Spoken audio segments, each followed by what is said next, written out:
Present ನಾವು ಪಡಿತಾ ಇರೋ ಮೂಲ ವೇತನ ಬಂದು 19,000 ಹಗಲು ರಾತ್ರಿ ಅಂತ ದುಡಿತಾ ಇರೋದು ನಾವು ಕೇಳೋದ್ರಲ್ಲಿ ತಪ್ಪೇನಿದೆ? ಸಾಮಾಜಿಕ ನ್ಯಾಯ ಇದು. ನೌಕರರು ಯಾವುದೇ ಸಂಘಟನೆ ನೋಡ್ಕೊಂಡ್ಬರ್ಲಿಲ್ಲ ಸರ್, ನೊಂದು ಬೆಂದು ಇವರು ಒಂದು ಒಗ್ಗಟ್ಟಾಗಿ ಬಂದಂತ KSRTC, BWSSB, KPTC ನಾವು ಮೂವರು ಮಾತ್ರ ಅಗ್ರಿಮೆಂಟ್ ಪದ್ಧತಿ ಇರೋದು. ಇದರಲ್ಲಿ BWSSB ಮತ್ತೆ KEB ಅವರು ಸರ್ಕಾರಿ ನೌಕರಿಗಿಂತ 17-18% ಹೆಚ್ಚಿನ ವೇತನಗಳನ್ನ ಪಡಿತಾ ಇದ್ದಾರೆ. ದ ಫೆಡರಲ್ ಕರ್ನಾಟಕದ ವಿಶೇಷ ಕಾರ್ಯಕ್ರಮಕ್ಕೆ ಸ್ವಾಗತ. ನಾನು ಅನಿಲ್ ಬಾಸೂರ್. ನಮ್ಮೊಂದಿಗೆ ಇವತ್ತು ಚರ್ಚೆಯನ್ನು ಮಾಡೋದಕ್ಕೆ ವಿಶೇಷ ಅತಿಥಿಯಾಗಿ KSRTC ನೌಕರರ ಒಕ್ಕೂಟದ ಅಧ್ಯಕ್ಷರಾಗಿರುವಂತಹ ಚಂದ್ರಶೇಖರ್ ಇದ್ದಾರೆ.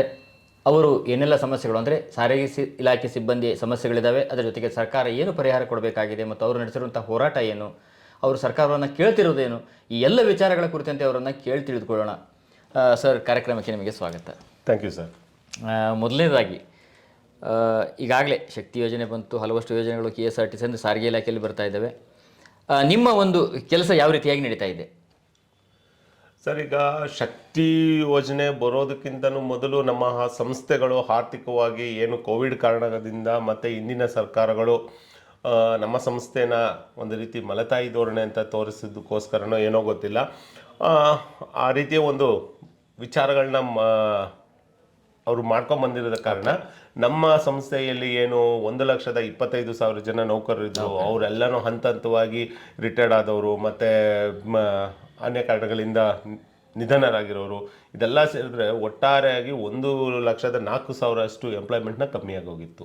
ಮತ್ತು ಹೊಸ ಬಸ್ಸುಗಳ ಖರೀದಿಗಳು ನಡೆದಿರಲಿಲ್ಲ, ಬಸ್ಸುಗಳ ಸ್ಕ್ರಾಪ್ಗಳು ಜಾಸ್ತಿ ಆಗೋಕೆ ಸ್ಟಾರ್ಟ್ ಆಯಿತು. ಆಗ ಆದ ನಂತರ ಯಾವುದೇ ಬಸ್ಸುಗಳ ಖರೀದಿಗಳು BMTCಯಲ್ಲಿ ಒಂದು ಕೆಲವು ಬಸ್ಸುಗಳನ್ನ ಖರೀದಿ ಮಾಡಿರೋದು ಬಿಟ್ಟರೆ ಬೇರೆ ಯಾವುದೇ ಒಂದು ಖರೀದಿಗಳು ನಡೆದರೆ ಒಂದು ರೀತಿಯಲ್ಲಿ ಆರ್ಥಿಕವಾಗಿ ತುಂಬ ಹಿನ್ನಡೆಯನ್ನು ಅನುಭವಿಸ್ತಾ ಇತ್ತು. ಶಕ್ತಿ ಯೋಜನೆ ಬಂದ ನಂತರ ಇಂದಿನ ಸರ್ಕಾರಗಳು ನಮಗೆ ಬ್ಯಾಕ್ಲಾಗ್ ಹುದ್ದೆಗಳಾಗಿರ್ಬೋದು, ಮತ್ತು ಅನುಕಂಪದ ಆಧಾರದ ಹುದ್ದೆಗಳಾಗಿರ್ಬೋದು, ಮತ್ತು ನೇರ ನೇಮಕಾತಿಗಳ ಮೂಲಕ ಸುಮಾರು ಒಂದು 10,000ಕ್ಕೂ ಹೆಚ್ಚು ನೌಕರನ್ನ ಈಗಾಗಲೇ ಭರ್ತಿ ಮಾಡ್ಕೊಂಡವ್ರೆ. ಮತ್ತು ಹೊಸ ಬಸ್ಸುಗಳು ಈಗಾಗಲೇ ತಾವೆಲ್ಲ ನೋಡ್ಬೋದು, ಎಲ್ಲ ರೀತಿಯ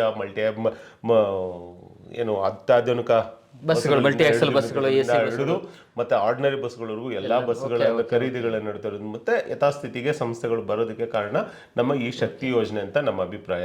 ಇದರಿಂದ ನಮ್ಮ ಸಾರಿಗೆ ನೌಕರರಿಗೆ, ಚಾಲನಾ ಸಿಬ್ಬಂದಿಗಳಿಗೆ ಒಂದು ತೊಂದರೆಗಳಾಗ್ತಾ ಇದ್ದಾವೆ, ಒತ್ತಡ ಹೆಚ್ಚಾಗಿದೆ. ಯಾಕಂದ್ರೆ ಮೊದಲೇ ಬಂದಾಗ ಸಮಯದಲ್ಲಿ ನಮಗೆ ನೌಕರರ ಸಂಖ್ಯೆ ಕಡಿಮೆ ಇತ್ತು ಮತ್ತು ನಂತರ ಬಸ್ಗಳ ಕೊರತೆ ಇತ್ತು. ಇದೆಲ್ಲರ ಮಧ್ಯದಲ್ಲಿ ನಾವು ಇದು ಸರ್ಕಾರದ 5 ಗ್ಯಾರಂಟಿಗಳಲ್ಲಿ ಮೊದಲು ನಾವು ಇದನ್ನ ಇಂಪ್ಲಿಮೆಂಟ್ ಮಾಡಿದ್ದು ನಾವು ಈ ಒಂದು ಶಕ್ತಿ ಯೋಜನೆಯನ್ನ. ಈ ಶಕ್ತಿ ಯೋಜನೆಯಿಂದ ಸರ್ಕಾರಕ್ಕೆ ಹೆಚ್ಚಿನ ಜನಪ್ರಿಯತೆಯೂ ಸಿಕ್ತು, ಮತ್ತೆ ಇದರಿಂದ ಸಾರ್ವಜನಿಕರಿಗೂ ಜಾಸ್ತಿ ಅನುಕೂಲ ಮಾಡಿಕೊಟ್ಟಂತ ಒಂದು ಗ್ಯಾರಂಟಿ ಅಂದ್ರೆ ಈ ಶಕ್ತಿ ಯೋಜನೆ. ಇದಕ್ಕೆ ನಮ್ಮ ಸಾರಿಗೆ ನೌಕರರು ಹಗಲಿರಲನ್ನದೇ ನಿಜವಾಗ್ಲೂ ಇದನ್ನ ಅವರ ಒಂದು ಏನು ಮಾಡಲೇಬೇಕು ಅನ್ನೋದು ಪಣ ತೊಟ್ಟಿದ ಕಾರಣದಿಂದಲೇ ನಮ್ಮ ನೌಕರರು ಇಚ್ಛಾಶಕ್ತಿಯಿಂದಲೇ ಇದು ಶಕ್ತಿ ಯೋಜನೆ ಇಷ್ಟು ದೊಡ್ಡ ಮಟ್ಟಕ್ಕೆ ನಡ್ಕೊಂಡ್ಬಂದಿದೆ. ಇದಕ್ಕೆ ಪರೋಕ್ಷವಾಗಿ ನಮ್ಮ ಅಧಿಕಾರ ವರ್ಗದವರು ಸಹ ಇದಕ್ಕೆಲ್ಲಾನು ಕೈ ಜೋಡಿಸಿದ್ದು. ಈ ಶಕ್ತಿ ಯೋಜನೆ ಸರ್ಕಾರಕ್ಕೆ ಹೆಚ್ಚಿನ ಒಂದು ಹೆಸರನ್ನು ತಂದುಕೊಟ್ಟಿದೆ, ಜನಪ್ರಿಯತೆಯನ್ನು ತಂದುಕೊಟ್ಟಿದೆ. ನೀವು ನೋಡಿರ್ಬೋದು, ಈ ಶಕ್ತಿ ಯೋಜನೆ ಶುರುವಾದಾಗಿಂದ ನಮಗೆ ಇಂಡೈರೆಕ್ಟ್ ಆಗಿ ಇನ್ಕಮ್ ಸೋರ್ಸಸ್ನ ಕ್ರಿಯೇಟ್ ಮಾಡಿಕೊಟ್ಟಿದೆ ಸರ್ಕಾರಕ್ಕೆ. ದೇವಸ್ಥಾನಗಳಿಗೆ ಹೋಗುವಂತ ಭರ್ತಿ ಆಗ್ತಾ ಇರೋದು, ಪ್ರವಾಸ ತಾಣಗಳಲ್ಲಿ ಇದಾಗ್ತಾ ಇರೋದು, ಒಂದು ರೀತಿಯಲ್ಲಿ ಇದು ಇಂಡೈರೆಕ್ಟ್ ಆಗಿ ನಮ್ಮ ಸರ್ಕಾರಕ್ಕೆ ಒಂದು ಆದಾಯದನ್ನ ತಂದು ಕೊಡ್ತಾ ಇದೆ. ಸೊ ನಮಗೆ ಶಕ್ತಿ ಯೋಜನೆಯಿಂದ ಒಂದು ಸ್ವಲ್ಪ ಒತ್ತಡ ಜಾಸ್ತಿ ಆಗಿದೆ, ಕೆಲವೊಂದು ಅಲ್ಪ ಸ್ವಲ್ಪ ಎಲ್ಲೋ ಒಂದು ಕಡೆ ನೌಕರರಿಗೆ ಕಷ್ಟ ಆಗ್ತಾ ಇದೆ. ಇದೆಲ್ಲ ನಾವು ಸರ್ಕಾರಿ ಸಚಿವರನ್ನ ಮತ್ತೆ ನಮ್ಮ ಆಡಳಿತ ವರ್ಗದವ್ರ ಜೊತೆ ಚರ್ಚೆಗಳು ಮಾಡಿ ಹಂತ ಹಂತವಾಗಿ ಸಮಸ್ಯೆಗಳನ್ನ ನಿವಾರಣೆ ಮಾಡ್ಕೊತಾ ಇದೀವಿ. ಇನ್ನು ಮುಂದಕ್ಕೂ ಇದನ್ನ ನಿವಾರಣೆ ಮಾಡಿಕೊಂಡು ಈ ಶಕ್ತಿ ಯೋಜನೆಯನ್ನು ಮತ್ತು ಇತರ ನಮ್ಮ ಏನು ಪ್ರಯಾಣಿಕರನ್ನು ಸಹ ಯಾವುದೇ ತೊಂದರೆಗಳಿಲ್ಲದೆ ನಮ್ಮ ಸೇವೆಯನ್ನು ಮುಂದುವರಿಸ್ತೀವಿ. ಶಕ್ತಿ ಯೋಜನೆಯಿಂದ ಬಹಳಷ್ಟು ಜನರಿಗೆ ಇದ್ದಂಥದ್ದು ಏನಂತ ಹೇಳಿದ್ರೆ ಸರ್ಕಾರಕ್ಕೆ ಲಾಸ್ ಆಗ್ತಾ ಇದೆ, ಮತ್ತು KSRTCಗೆ ಅಂದ್ರೆ ಸಾರಿಗೆ ಇಲಾಖೆಗೆ ಕೊಡುವಂಥ ಅನುದಾನ ಕಡಿತ ಆಗಿರ್ಬೋದು ಅಂತಂದಿದೆ. ಆದರೆ ನೀವು ಹೇಳ್ತಾರಂಥದ್ದು ನೋಡಿದರೆ ಹೆಚ್ಚಿನ ಬಸ್ಗಳು ಮಾಡಿದ್ದಾರೆ, ರಿಕ್ರೂಟ್ಮೆಂಟ್ ಮಾಡ್ಕೊಂಡಿದ್ದಾರೆ. ಅದು ಶಕ್ತಿ ಯೋಜನೆಯಿಂದ ಎಲ್ಲೋ ಒಂದು ಕಡೆ ನಿಮಗೆ ಒಂದಿಷ್ಟು ಇಲಾಖೆಗೆ KSRTC ಸಾರಿಗೆ ಇಲಾಖೆಗೆ ಒಂದಿಷ್ಟು ಒಳ್ಳೇದಾಗಿದೆ ಅಂತ ಹೇಳ್ತಾ ಇದ್ರು. ನಿಜವಾಗ್ಲೂ ಶಕ್ತಿ ಯೋಜನೆಯಿಂದ ಸಾರಿಗೆ ಸಂಸ್ಥೆಗಳಿಗೆ ಶಕ್ತಿ ಬಂದಿದೆ. ಶಕ್ತಿ ಬಂದಿದೆ. ಏನಂತ ಹೇಳಿದ್ರೆ ಇದು ರಾಜಕೀಯವಾಗಿ ನಾನು ಮಾತಾಡೋದಿಲ್ಲ. ಆಸ್ ಎ ಒಂದು employee and also I am leader ಆಗಿ ನಾನು ಹೇಳ್ತಾ ಇರೋದು. ನನಗೆ ಶಕ್ತಿ ಯೋಜನೆಯಿಂದ ಸಂಸ್ಥೆಗೆ ಆರ್ಥಿಕವಾಗಿ ಶಕ್ತಿ ತುಂಬುವಂತ ಕೆಲಸ ಆಗಿದೆ ಹೊರತು ಇದರಿಂದ ನಮ್ಮ ಶಕ್ತಿ ಅಂತ ಕುಗ್ಗುವಂತದ್ದು ಆರ್ಥಿಕ ಹಿನ್ನಡೆ ಆಗುವಂತ ವಿಚಾರಗಳು ಏನೂ ಇಲ್ಲ. ಸರ್ಕಾರಕ್ಕೆ ಲಾಭನೂ ತಂದು ಕೊಟ್ಟಿದೆ ಅಂತ ಹೇಳಿ. ಸರ್ಕಾರಕ್ಕೂ ಪರೋಕ್ಷವಾಗಿ ಇದನ್ನ ಲಾಭ ತಂದು ಕೊಟ್ಟಿದೆ. ನಮಗೂ ಅದರಿಂದ ನಮಗೆ ಲಾಭಗಳಾಗಿದ್ದಾವೆ. ಈಗಾಗಲೇ ನೀವು ಹೇಳ್ದಂಗೆ ಹೊಸ ಬಸ್ಸುಗಳ ಖರೀದಿ ಆಗಿರ್ಬೋದು, ನೇಮಕಾತಿಗಳಾಗಿರ್ಬೋದು, ಇನ್ನು ಹಲವಾರು ವಿಚಾರಗಳು ನಮಗೆ ಆಗ್ತಾ ಇದ್ದಾವೆ. ಸೊ ನಮಗೆ ಶಕ್ತಿ ಯೋಜನೆಯಿಂದ ಅಂತೂ ಸಂಪೂರ್ಣವಾಗಿ ನಾವು ಒಂದು ಒಳ್ಳೇದಾಗಿದೆ ಅಂತ ನಾನು ಹೇಳ್ತೀನಿ. ಆರಂಭದಲ್ಲಿ ಒಂದಿಷ್ಟು ಒತ್ತಡ ಇತ್ತು, ಹಾಗಾದ್ರೆ ಸಿಕ್ಕಾಪಟ್ಟೆ ಈಗಲೂ ಒತ್ತಡ ಇದೆ, ಇಲ್ಲ ಅಂತ ನಾವು ಹೇಳಲ್ಲ. ಸಂಖ್ಯೆ ಜಾಸ್ತಿ ಆದಾಗಲ್ಲ ನಮ್ಗೆ ಒತ್ತಡಗಳಿದ್ದಾವೆ.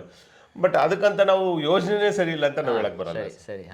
ಸಿಬ್ಬಂದಿ ವತಿಯಿಂದ ಇದೇನಿದೆ ಶಕ್ತಿ ಯೋಜನೆ ಅಂತೂ ಚೆನ್ನಾಗಿದೆ. ಅದ್ರ ಜೊತೆಗೆ ನಿಮ್ಮ ಈ ಒಂದು ಯೋಜನೆ, ಈ ಒತ್ತಡದ ಮಧ್ಯೆ ನಿಮಗೆ ಸಿಗ್ತಿರುವಂತಹ ಸರ್ಕಾರದ ಸೌಲಭ್ಯಗಳು ಸರಿಯಾಗಿ ಸಿಗ್ತಾ ಇದೆಯೋ, ಅದು ನಿಮ್ಮ ಬೇಡಿಕೆಗಳೇನಿದ್ದು ಅವನು ಯಾವ ರೀತಿಯಾಗಿ ಈಡೇರಿಸೋದಕ್ಕೆ ಸರ್ಕಾರ ಪ್ರಯತ್ನ ಮಾಡ್ತಾ ಇದೆ? ಸರ್, ಈಗ ನಾವು ಸರ್ಕಾರದ ಏನು ಸೌಲಭ್ಯಗಳು ಸಿಗಬೇಕಾಗಿದೆ ನಮಗೆ ಈಗಿನ ಪರಿಸ್ಥಿತಿಗೆ ಏನು, ಈಗ ನಮ್ಮ ನೇಮಕಾತಿಗಳಾಗುವಂಥ ಮುಖಾಂತರ ನಮ್ಮ ಮೇಲೆ ಏನು ಪರೋಕ್ಷವಾಗಿ ಕಾರ್ಯನಿರ್ವಹಿಸಿದ ನೌಕರರಿಗೆ ಒತ್ತಡಗಳಿರೋದು. ಮೊದಲನೇದಾಗಿ ನಾನು ಬಂದಿಲ್ಲ ಅಂದರೆ ನನ್ನ ಒತ್ತಡ ನಿಮ್ಮ ಮೇಲೆ ಬರುತ್ತೆ.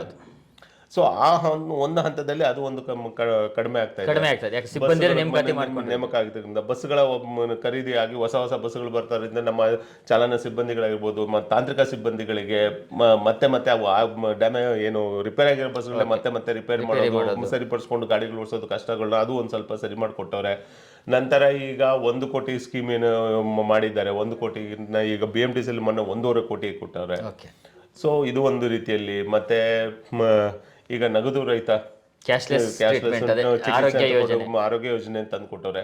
ಇದೆಲ್ಲ ನಮ್ಮ ಮುಖ್ಯ ಬೇಡಿಕೆಗಳಲ್ಲಿ ಒಂದಾಗಿತ್ತು. ಇವೆಲ್ಲನೂ ಹಂತವಾಗಿ ನಮಗೆ ಮಾಡಿಕೊಡ್ತಾ ಇದ್ದಾರೆ. HRMS ಸಿಸ್ಟಮ್ ಆಗಿರ್ಬೋದು, ಟ್ರಾನ್ಸ್ಫರ್ ಪಾಲಿಸಿಗಳಾಗಿರ್ಬೋದು, ಮತ್ತೆ 1 ವರ್ಷಕ್ಕೆ ತರಬೇತಿ ಇದನ್ನ ಇಳಿಸಿರೋದು, ಇದೆಲ್ಲ ಒಂದು ಒಳ್ಳೆ ವಿಚಾರಗಳು ನಡೆದಿದ್ದಾವೆ. ಆದರೆ ನಮ್ಮ ಮುಖ್ಯ ಬೇಡಿಕೆ ಇದ್ದಿದ್ದು ನಮ್ಮ ನೌಕರರಿಗೆ, ನಮಗೆ ಸರ್ಕಾರಿ ನೌಕರಿಗಿರುವ ಸರಿಸಮಾನ ವೇತನ ಬೇಕು ಅನ್ನೋದು ವಿಚಾರ ಇಟ್ಟಿತ್ತು. ಅದಕ್ಕೆ ಸಂಬಂಧಪಟ್ಟಂಗೆ ಇನ್ನು ನಡೀತಾ ಇದೆ. ಆದರೆ ಇದರ ಹಿನ್ನೆಲೆನ ನಾವು ಅರ್ಥ ಮಾಡ್ಕೊಳಕ್ಕೆ ಹೋದ್ರೆ 2020ರಲ್ಲಿ 18 ಇದು ಶುರುವಾಗಿದ್ದು ಹಂತವಾಗಿ ಸಾರಿಗೆ ನೌಕರರನ್ನ ಸರ್ಕಾರಿ ನೌಕರು ಮಾಡಬೇಕು ಅಂತ ನಾವು ಮೊದಲು ಹೋರಾಟವನ್ನ ಪ್ರಾರಂಭ ಮಾಡಿದ್ವಿ ಸರ್.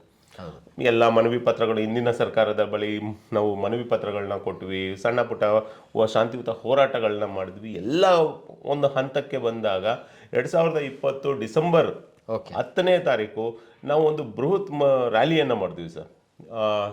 ನಮ್ಮ ಮೆಜೆಸ್ಟಿಕ್ ನಮ್ಮ ರೈಲ್ವೆ ಸ್ಟೇಷನ್ ಇಂದ ಫ್ರೀಡಂ ಪಾರ್ಕ್ಗೆ ನಾವು ಒಂದು ಬೃಹತ್ ರ್ಯಾಲಿ ಮಾಡಿದ್ವಿ. ಅಲ್ಲಿ ಸುಮಾರು ಒಂದು 10,000ಕ್ಕೂ ಹೆಚ್ಚು ನೌಕರರು ಮತ್ತು ಕುಟುಂಬ ಸದಸ್ಯರು ಆ ರ್ಯಾಲಿಯಲ್ಲಿ ಭಾಗವಹಿಸಿದ್ರು. ತದನಂತರ ಸಾಯಂಕಾಲದವರೆಗೂ ನಾವು ಕಾದ್ರೂ ಅಂದಿನ ಸಾರಿಗೆ ಸಚಿವರು ನಮ್ಮ ಮನವಿ ಪತ್ರನ ಅವರಾಗಲಿ ಇತರ ಸರ್ಕಾರದ ಯಾರದ ಪ್ರತಿನಿಧಿಗಳು ಬಂದು ನಮಗೆ ನಮ್ಮ ಮನವಿಯನ್ನು ಸ್ವೀಕರಿಸಿದ ಕಾರಣ ನಾವು ಸರ್ಕಾರಕ್ಕೆ ನಾವು ಇನ್ನೂ ಹೋರಾಟವನ್ನು ಮುಂದುವರಿಸೋ ಸಮಯದಲ್ಲಿ ಸರ್ಕಾರ ಪೊಲೀಸರನ್ನ ಬಿಟ್ಟು ನಮ್ಮ ನೌಕರರನ್ನು ಬಂಧಿಸೋಕ್ಕೆ ಪ್ರಾರಂಭ ಮಾಡಿದ್ರು. ಸುಮಾರು ಒಂದು 5-5:30 ಗಂಟೆಗೆ. ಆವಾಗ ಪೊಲೀಸರು ನಮ್ಮನ್ನು ಬಂಧಿಸಿದ ಪರಿಣಾಮ ನಾವು ರಾತ್ರಿಯಲ್ಲಿ ನಮ್ಮ ನೌಕರರನ್ನ, ಹೆಣ್ಣು ಮಕ್ಕಳನ್ನ ಬೆಂಗಳೂರಿನ ಸುತ್ತಮುತ್ತ ಬೇರೆ ಬೇರೆ ಪ್ರದೇಶಗಳಿಗೆ ಕರ್ಕೊಂಡು ಹೋಗ್ಬಿಟ್ಟು 9-10 ಗಂಟೆಗೆಲ್ಲ ಬಿಡುಗಡೆ ಮಾಡಿದ್ವಿ. ಇದನ್ನೆಲ್ಲ ನಾವು ನ್ಯಾಯಯುತವಾಗಿ ಶಾಂತಿಯುತವಾಗಿ ಮಾಡ್ತಾ ಇರೋ ಒಂದು ಹೋರಾಟವನ್ನು ಹತ್ತಿಕ್ಕಿದೆ ಹಿಂದಿನ ಸರ್ಕಾರದ ಧೋರಣೆಯನ್ನು ಖಂಡಿಸಿ ಅವತ್ತು ರಾತ್ರಿ ನಾವು ಮುಷ್ಕರಕ್ಕೆ ಕರೆ ಕೊಟ್ವಿ. ಅದರ ಪರಿಣಾಮ ಇಡೀ ರಾಜ್ಯ 4 ದಿನ ಸ್ತಬ್ಧ ಆಯಿತು. ಮುಷ್ಕರ ಆಗಿ ಸಂಚಾರ ಸಂಪೂರ್ಣವಾಗಿ ಬಂದಾಗಿತ್ತು.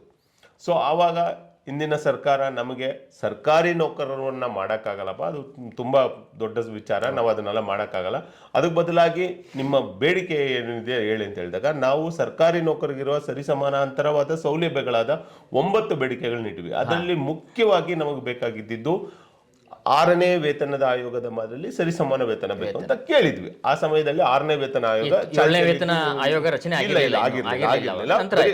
6ನೇ ವೇತನ ಆಯೋಗ ಚಾಲ್ತಿಯಲ್ಲಿತ್ತು.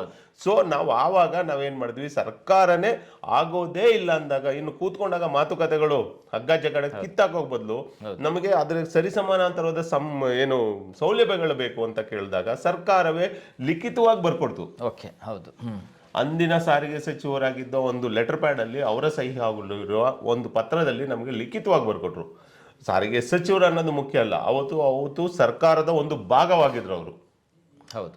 ಆ ನಿಮಗೆ ಭರವಸೆ, ಸಭೆಯಲ್ಲಿ ಲಿಖಿತ ಭರವಸೆಯನ್ನ ಕೊಟ್ರು. ಲಿಖಿತ ಭರವಸೆಯನ್ನು ಕೊಟ್ಟಿದ್ರು. ಆ ಸಭೆಯಲ್ಲಿ ಇಂದಿನ ವಿರೋಧ ಪಕ್ಷ ನಾಯಕರಾದ ಆರ್ ಅಶೋಕ್ ಸರ್ ಇದ್ರು, ಬಸವರಾಜ ಬೊಮ್ಮಾಯಿ ಸರ್ ಅವಾಗ ಗೃಹ ಮಂತ್ರಿಗಳಾಗಿದ್ರು, ನಂತರ ಇನ್ನೂ ಇತರ ಉನ್ನತ ಹುದ್ದೆಯಲ್ಲಿರುವ ಅಧಿಕಾರಿಗಳು, ಸಚಿವರು ಎಲ್ಲರೂ ಇದ್ರು. ಅವರ ಸಮ್ಮುಖದಲ್ಲಿ ಸಭೆ ಮಾಡಿ ಒಪ್ಪಿಕೊಂಡು ಕೊಟ್ಟಂತ ಲಿಖಿತ ಭರವಸೆ ಸರ್ಕಾರ ಕೊಟ್ಟಿದ್ದು. ಸಾರಿಗೆ ಸಚಿವರೆಲ್ಲ ಕೊಟ್ಟಿದ್ದಲ್ಲ, ಸರ್ಕಾರವೇ ನೇರವಾಗಿ ನಮ್ಮ ಭರವಸೆ ನೀಡೋರಿಗೆ 3 ತಿಂಗಳು ಮೌಖಿಕವಾಗಿ ನಮಗೆ ಸಮಯಾವಕಾಶ ತಗೊಂಡು ನಮಗೆ ಲಿಖಿತವಾಗಿ ಭರವಸೆಯನ್ನ ಕೊಟ್ಟಿದ್ರು. ನಾವು 3 ತಿಂಗಳು ಕಾದ್ವಿ. ಅದೇನೋ ರಾಕೆಟ್ ಸೈನ್ಸು ಅಥವಾ ಹೊಸ ವಿಚಾರನಾಗಿರ್ಲಿಲ್ಲ. ಇಲ್ಲಿರುವ ಸಾರಿಗೆ ನೌಕರನ ಹುದ್ದೆಗಳನ್ನ ಸರ್ಕಾರಿ ನೌಕರರಿರುವ ಹುದ್ದೆಗಳಿಗೆ ಅನುಗುಣವಾಗಿ ವೇತನವನ್ನು ಫಿಕ್ಸ್ ಮಾಡೋದು, ಅದೇನು ದೊಡ್ಡ ವಿಚಾರಗಳಿಲ್ಲ. ಮಾಡುವ ಇಚ್ಛಾಶಕ್ತಿ ಸರ್ಕಾರಕ್ಕೆ ಅವತ್ತು ಇದ್ದಿದ್ರೆ. ಆದ್ರೆ ಸರ್ಕಾರಗಳು ಅವತ್ತು ನಮ್ಮನ್ನ ದಾರಿ ತಪ್ಪಿಸುವಂತ ಕೆಲಸ ಮಾಡಿದ್ವು. ಯಾರಿಗೋಸ್ಕರ ಮಾಡ್ತೋ, ಏನಕ್ಕೆ ಮಾಡ್ತೋ, ಈ ರಾಜಕೀಯ ಪ್ರೇರಣೆಗಳು ಗೊತ್ತಿರಲಿಲ್ಲ. ನಾವು ಸಂಪೂರ್ಣವಾಗಿ ನಾವು ನಮ್ಮ ಸಾರಿಗೆ ನೌಕರರಾಗಿ ನಾವು ಸರ್ಕಾರದ ಮುಂದೆ ಬೇಡಿಕೆ ಇಟ್ಟಿದ್ದಾಗ ಸರ್ಕಾರಗಳು ಅದನ್ನು ಈಡೇರಿಸುವ ನಿಟ್ಟಿನಲ್ಲಿ ಏನಾದರೂ ಕೆಲಸ ಮಾಡಬೇಕಾಗಿತ್ತು. ಆದರೆ 3 ತಿಂಗಳು ನಮ್ಮನ್ನ ಮಾಡ್ತೀವಿ, ಹಿಂಗೆ ಮಾಡ್ತಾ ಇದ್ದೀವಿ, ಹಂಗೆ ಮಾಡ್ತಾ ಇದ್ದೀವಿ ಅಂತ ಬರೀ 1-2-3 ಸಭೆಗಳನ್ನು ಮಾಡೋ ಮುಖಾಂತರ ಕಣ್ಣಿಗೆ ಮಣ್ಣೆಚ್ಚುವಂಥ ಕೆಲಸಗಳನ್ನ ಮಾಡಿ 3 ತಿಂಗಳಾದ್ರೂ ಯಾವಾಗ ಸರ್ಕಾರಗಳು ಮಾಡದೇ ಇದ್ದಾಗ ನಾವು ಅನಿವಾರ್ಯವಾಗಿ ಏಪ್ರಿಲ್ 7ರಿಂದ 2021ರಿಂದ ನಾವು ಸಾರಿಗೆ ಮುಷ್ಕರವನ್ನು ಅನಿರ್ದಿಷ್ಟ ಅವಧಿ ಮುಷ್ಕರವನ್ನು ಪ್ರಾರಂಭ ಆಯಿತು. ಆದರೆ ಆವತ್ತಿನ ಸರ್ಕಾರ ನಿಜವಾಗ್ಲೂ ಬಡವರ ಪರ ನಿಂತ್ಕೊಳ್ಳೋದು, ನೌಕರರ ಪರ ನಿಂತ್ಕೊಳ್ಳುವಂಥ ಸರ್ಕಾರ ಆಗಿದ್ದಿದ್ರೆ ನಮಗೆ ಆವತ್ತು ಕೊಟ್ಟ ಮಾತನ್ನ ಉಳಿಸ್ಕೋಬೇಕು ಅನ್ನೋಂಥ ಬದ್ಧತೆ ಇರುವ ಸರ್ಕಾರ ಆಗಲಿಕ್ಕೆ ನಮ್ಮನ್ನ ಅವತ್ತು ಕರೆದು ಮಾತುಕತೆ ಮಾಡಿ ಏನಾದರೂ ಒಂದು ಇದ್ರ ಬಗ್ಗೆ ವಿಚಾರ ಬಗ್ಗೆ ಇದು ಮಾಡಬೇಕಾಯ್ತು. ಇಲ್ಲ ಇನ್ನೂ ಒಂದು ಸ್ವಲ್ಪ ಕಾಲಾವಕಾಶ ಕೇಳ್ಬೋದಾಗಿತ್ತು. ಅದಕ್ಕೆ ಬದಲಾಗಿ ಹೋರಾಟಗಳನ್ನ ಹತ್ತಿಕ್ಕುವ ನಿಟ್ಟಿನಲ್ಲಿ ಎಲ್ಲಾ ರೀತಿಯ ತಯಾರಿಗಳನ್ನ ನಡೆಸ್ಕೊಂಡು ಹೋರಾಟಗಳನ್ನ ಹತ್ತಿಕ್ಕುವ ವಿಚಾರಗಳನ್ನ ಮುಂದಿಟ್ಕೊಂಡು ನಮ್ಮನ್ನ ಮುಷ್ಕರ ಮಾಡಕ್ ಬಿಟ್ಟಿದ್ರು. 2021 ಏಪ್ರಿಲ್ 7ರಿಂದ ಪ್ರಾರಂಭ ಆಗಿದ್ದು ಸುಮಾರು 15 ದಿನಗಳ ಕಾಲ. ಸಾರಿಗೆ ಸಂಸ್ಥೆಯಲ್ಲಿ ಇತಿಹಾಸದಲ್ಲಿ ಯಾವತ್ತೂ ಅಷ್ಟಾಗಿರ್ಲಿಲ್ಲ. ಅಷ್ಟು ದಿನಗಳು, ಅಷ್ಟು ಸುದೀರ್ಘವಾಗಿ ಮತ್ತು ಸಂಪೂರ್ಣವಾಗಿ ಸಾರಿಗೆ ಸ್ತಬ್ಧ ಆಗಿತ್ತು. ಆ ಸಮಯದಲ್ಲಿ ಮಾಡಿದಾಗ ನಮ್ಮ ಅವತ್ತು ಭರವಸೆಗಳನ್ನ ಈಡೇರಿಸುವ ಬದಲಾಗಿ ಸಾವಿರಾರು ಸಂಖ್ಯೆ ನೌಕರರನ್ನ ಕೆಲಸದಿಂದ ತೆಗೆದಾಕಿದ್ರು. ಎಸ್ಮಾಗಿಂತ ಕಠೋರವಾದ ಶಿಕ್ಷೆಗಳನ್ನ ವಿಧಿಸಕ್ಕೆ ಸ್ಟಾರ್ಟ್ ಮಾಡಿದ್ರು. ಯಾರಿಗೆ ಆವತ್ತು ಬೇರೆ ಸಂಘಟನೆಗಳ ಬಗ್ಗೆ ನಾವು ಮಾತಾಡಬಾರ್ದು, ಆದ್ರೆ ಆವತ್ತು ಆ ಸಂಘಟನೆಗಳು ನೌಕರರ ಪರ ಇರೋದು, ಇಷ್ಟು ವರ್ಷಗಳಿಂದ ನಾವು ಆಳ್ವಿಕೆ ನಾವು ಈ ಸಂಸ್ಥೆಯಲ್ಲಿ ನಾವು ಇದ್ವಿ, ಕಾರ್ಯನಿರ್ವಹಿಸಿದ್ದೀವಿ ಅನ್ನೋದು ಏನಾದ್ರೂ ಒಂದು ಕಿಂಚಿತ್ತು ಮಾನವೀಯತೆ ನೆಲೆಯಲ್ಲಿ ಆ ನೋವುಗಳು, ಸಾರಿಗೆ ನೌಕರರ ಮನದಾಳದ ನೋವುಗಳು, ಕಷ್ಟಗಳನ್ನ ಅರ್ಥ ಮಾಡ್ಕೊಂಡಿದ್ರೆ ಅವತ್ತು ಬಂದು ಆ ಒಂದು ಹೋರಾಟಗಳಲ್ಲಿ ಭಾಗವಹಿಸಿದ್ರೆ ಇದ್ರ ಪರವಾಗಿಲ್ಲ ಒಂದು ಸಣ್ಣ ಧ್ವನಿ ಆದ್ರೂ ಎತ್ತಬೇಕಾಗಿತ್ತು ಅಂತ ನೀವು ಎತ್ತಬೇಕಾಗಿತ್ತು. ನೀವು ನೌಕರರ ಸ್ವಾಮಿ, ಸಂಘಟನೆಗಳು 100 ಇರಲಿ, ಎಂತಾದ್ರೂ ಇರಲಿ, ಆದ್ರೆ ನೌಕರರೆಲ್ಲ ನಾವು ಹೋರಾಟಕ್ಕೆ ಇಳಿದಾಗ ಸಂಘಟನೆಗಳು ನಮ್ಗೆ ಅದರ ಅವಶ್ಯಕತೆ ಇಲ್ಲ, ನಮ್ಮ ಅಜೆಂಡಾ ಅಲ್ಲ ಅನ್ನೋದನ್ನೋದಕ್ಕೋಸ್ಕರ ಅವರು ಹಿಂದೆ ಸರಿದಿದ್ದು ಎಷ್ಟು ಮಾತ್ರ ಸರಿ ಅಂತ ನಮಗೆ ಗೊತ್ತಾಗ್ಲಿಲ್ಲ. ಅಜೆಂಡಾಗಳನ್ನಾದ್ರೂ ಬಿಟ್ಬಿಡೋಣ.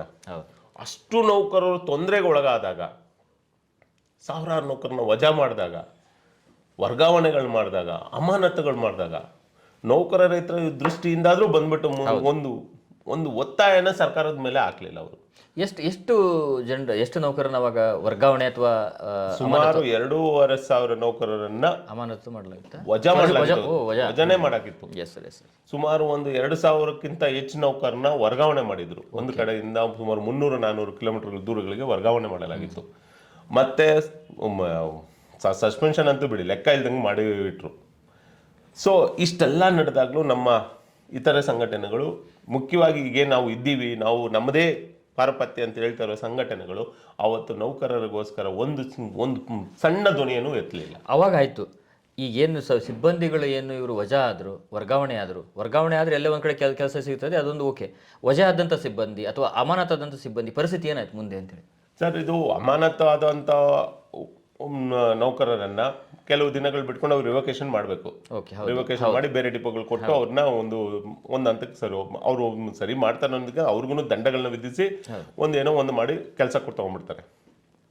ವರ್ಗಾವಣೆ ಆದವರು ಇಲ್ಲಿಂದ ಬೇರೆ ಕಡೆ ಹೋದ್ರೂ ಆದ್ರೂ ಸುಮ್ಮನೆ ಅಲ್ಲ ಸರ್, 300-400 ಕಿಲೋಮೀಟರ್ಗಳಿಗೆ ಹಾಕಿ ಅವರ ಯಾಕಂದ್ರೆ ಸಂಬಳ ಕಡಿಮೆ, ಇಡೀ ಫ್ಯಾಮಿಲಿ ಶಿಫ್ಟ್ ಮಾಡಬೇಕು, ಮಕ್ಕಳ ಸ್ಕೂಲು ಎಲ್ಲಾನು ಇರ್ತದೆ.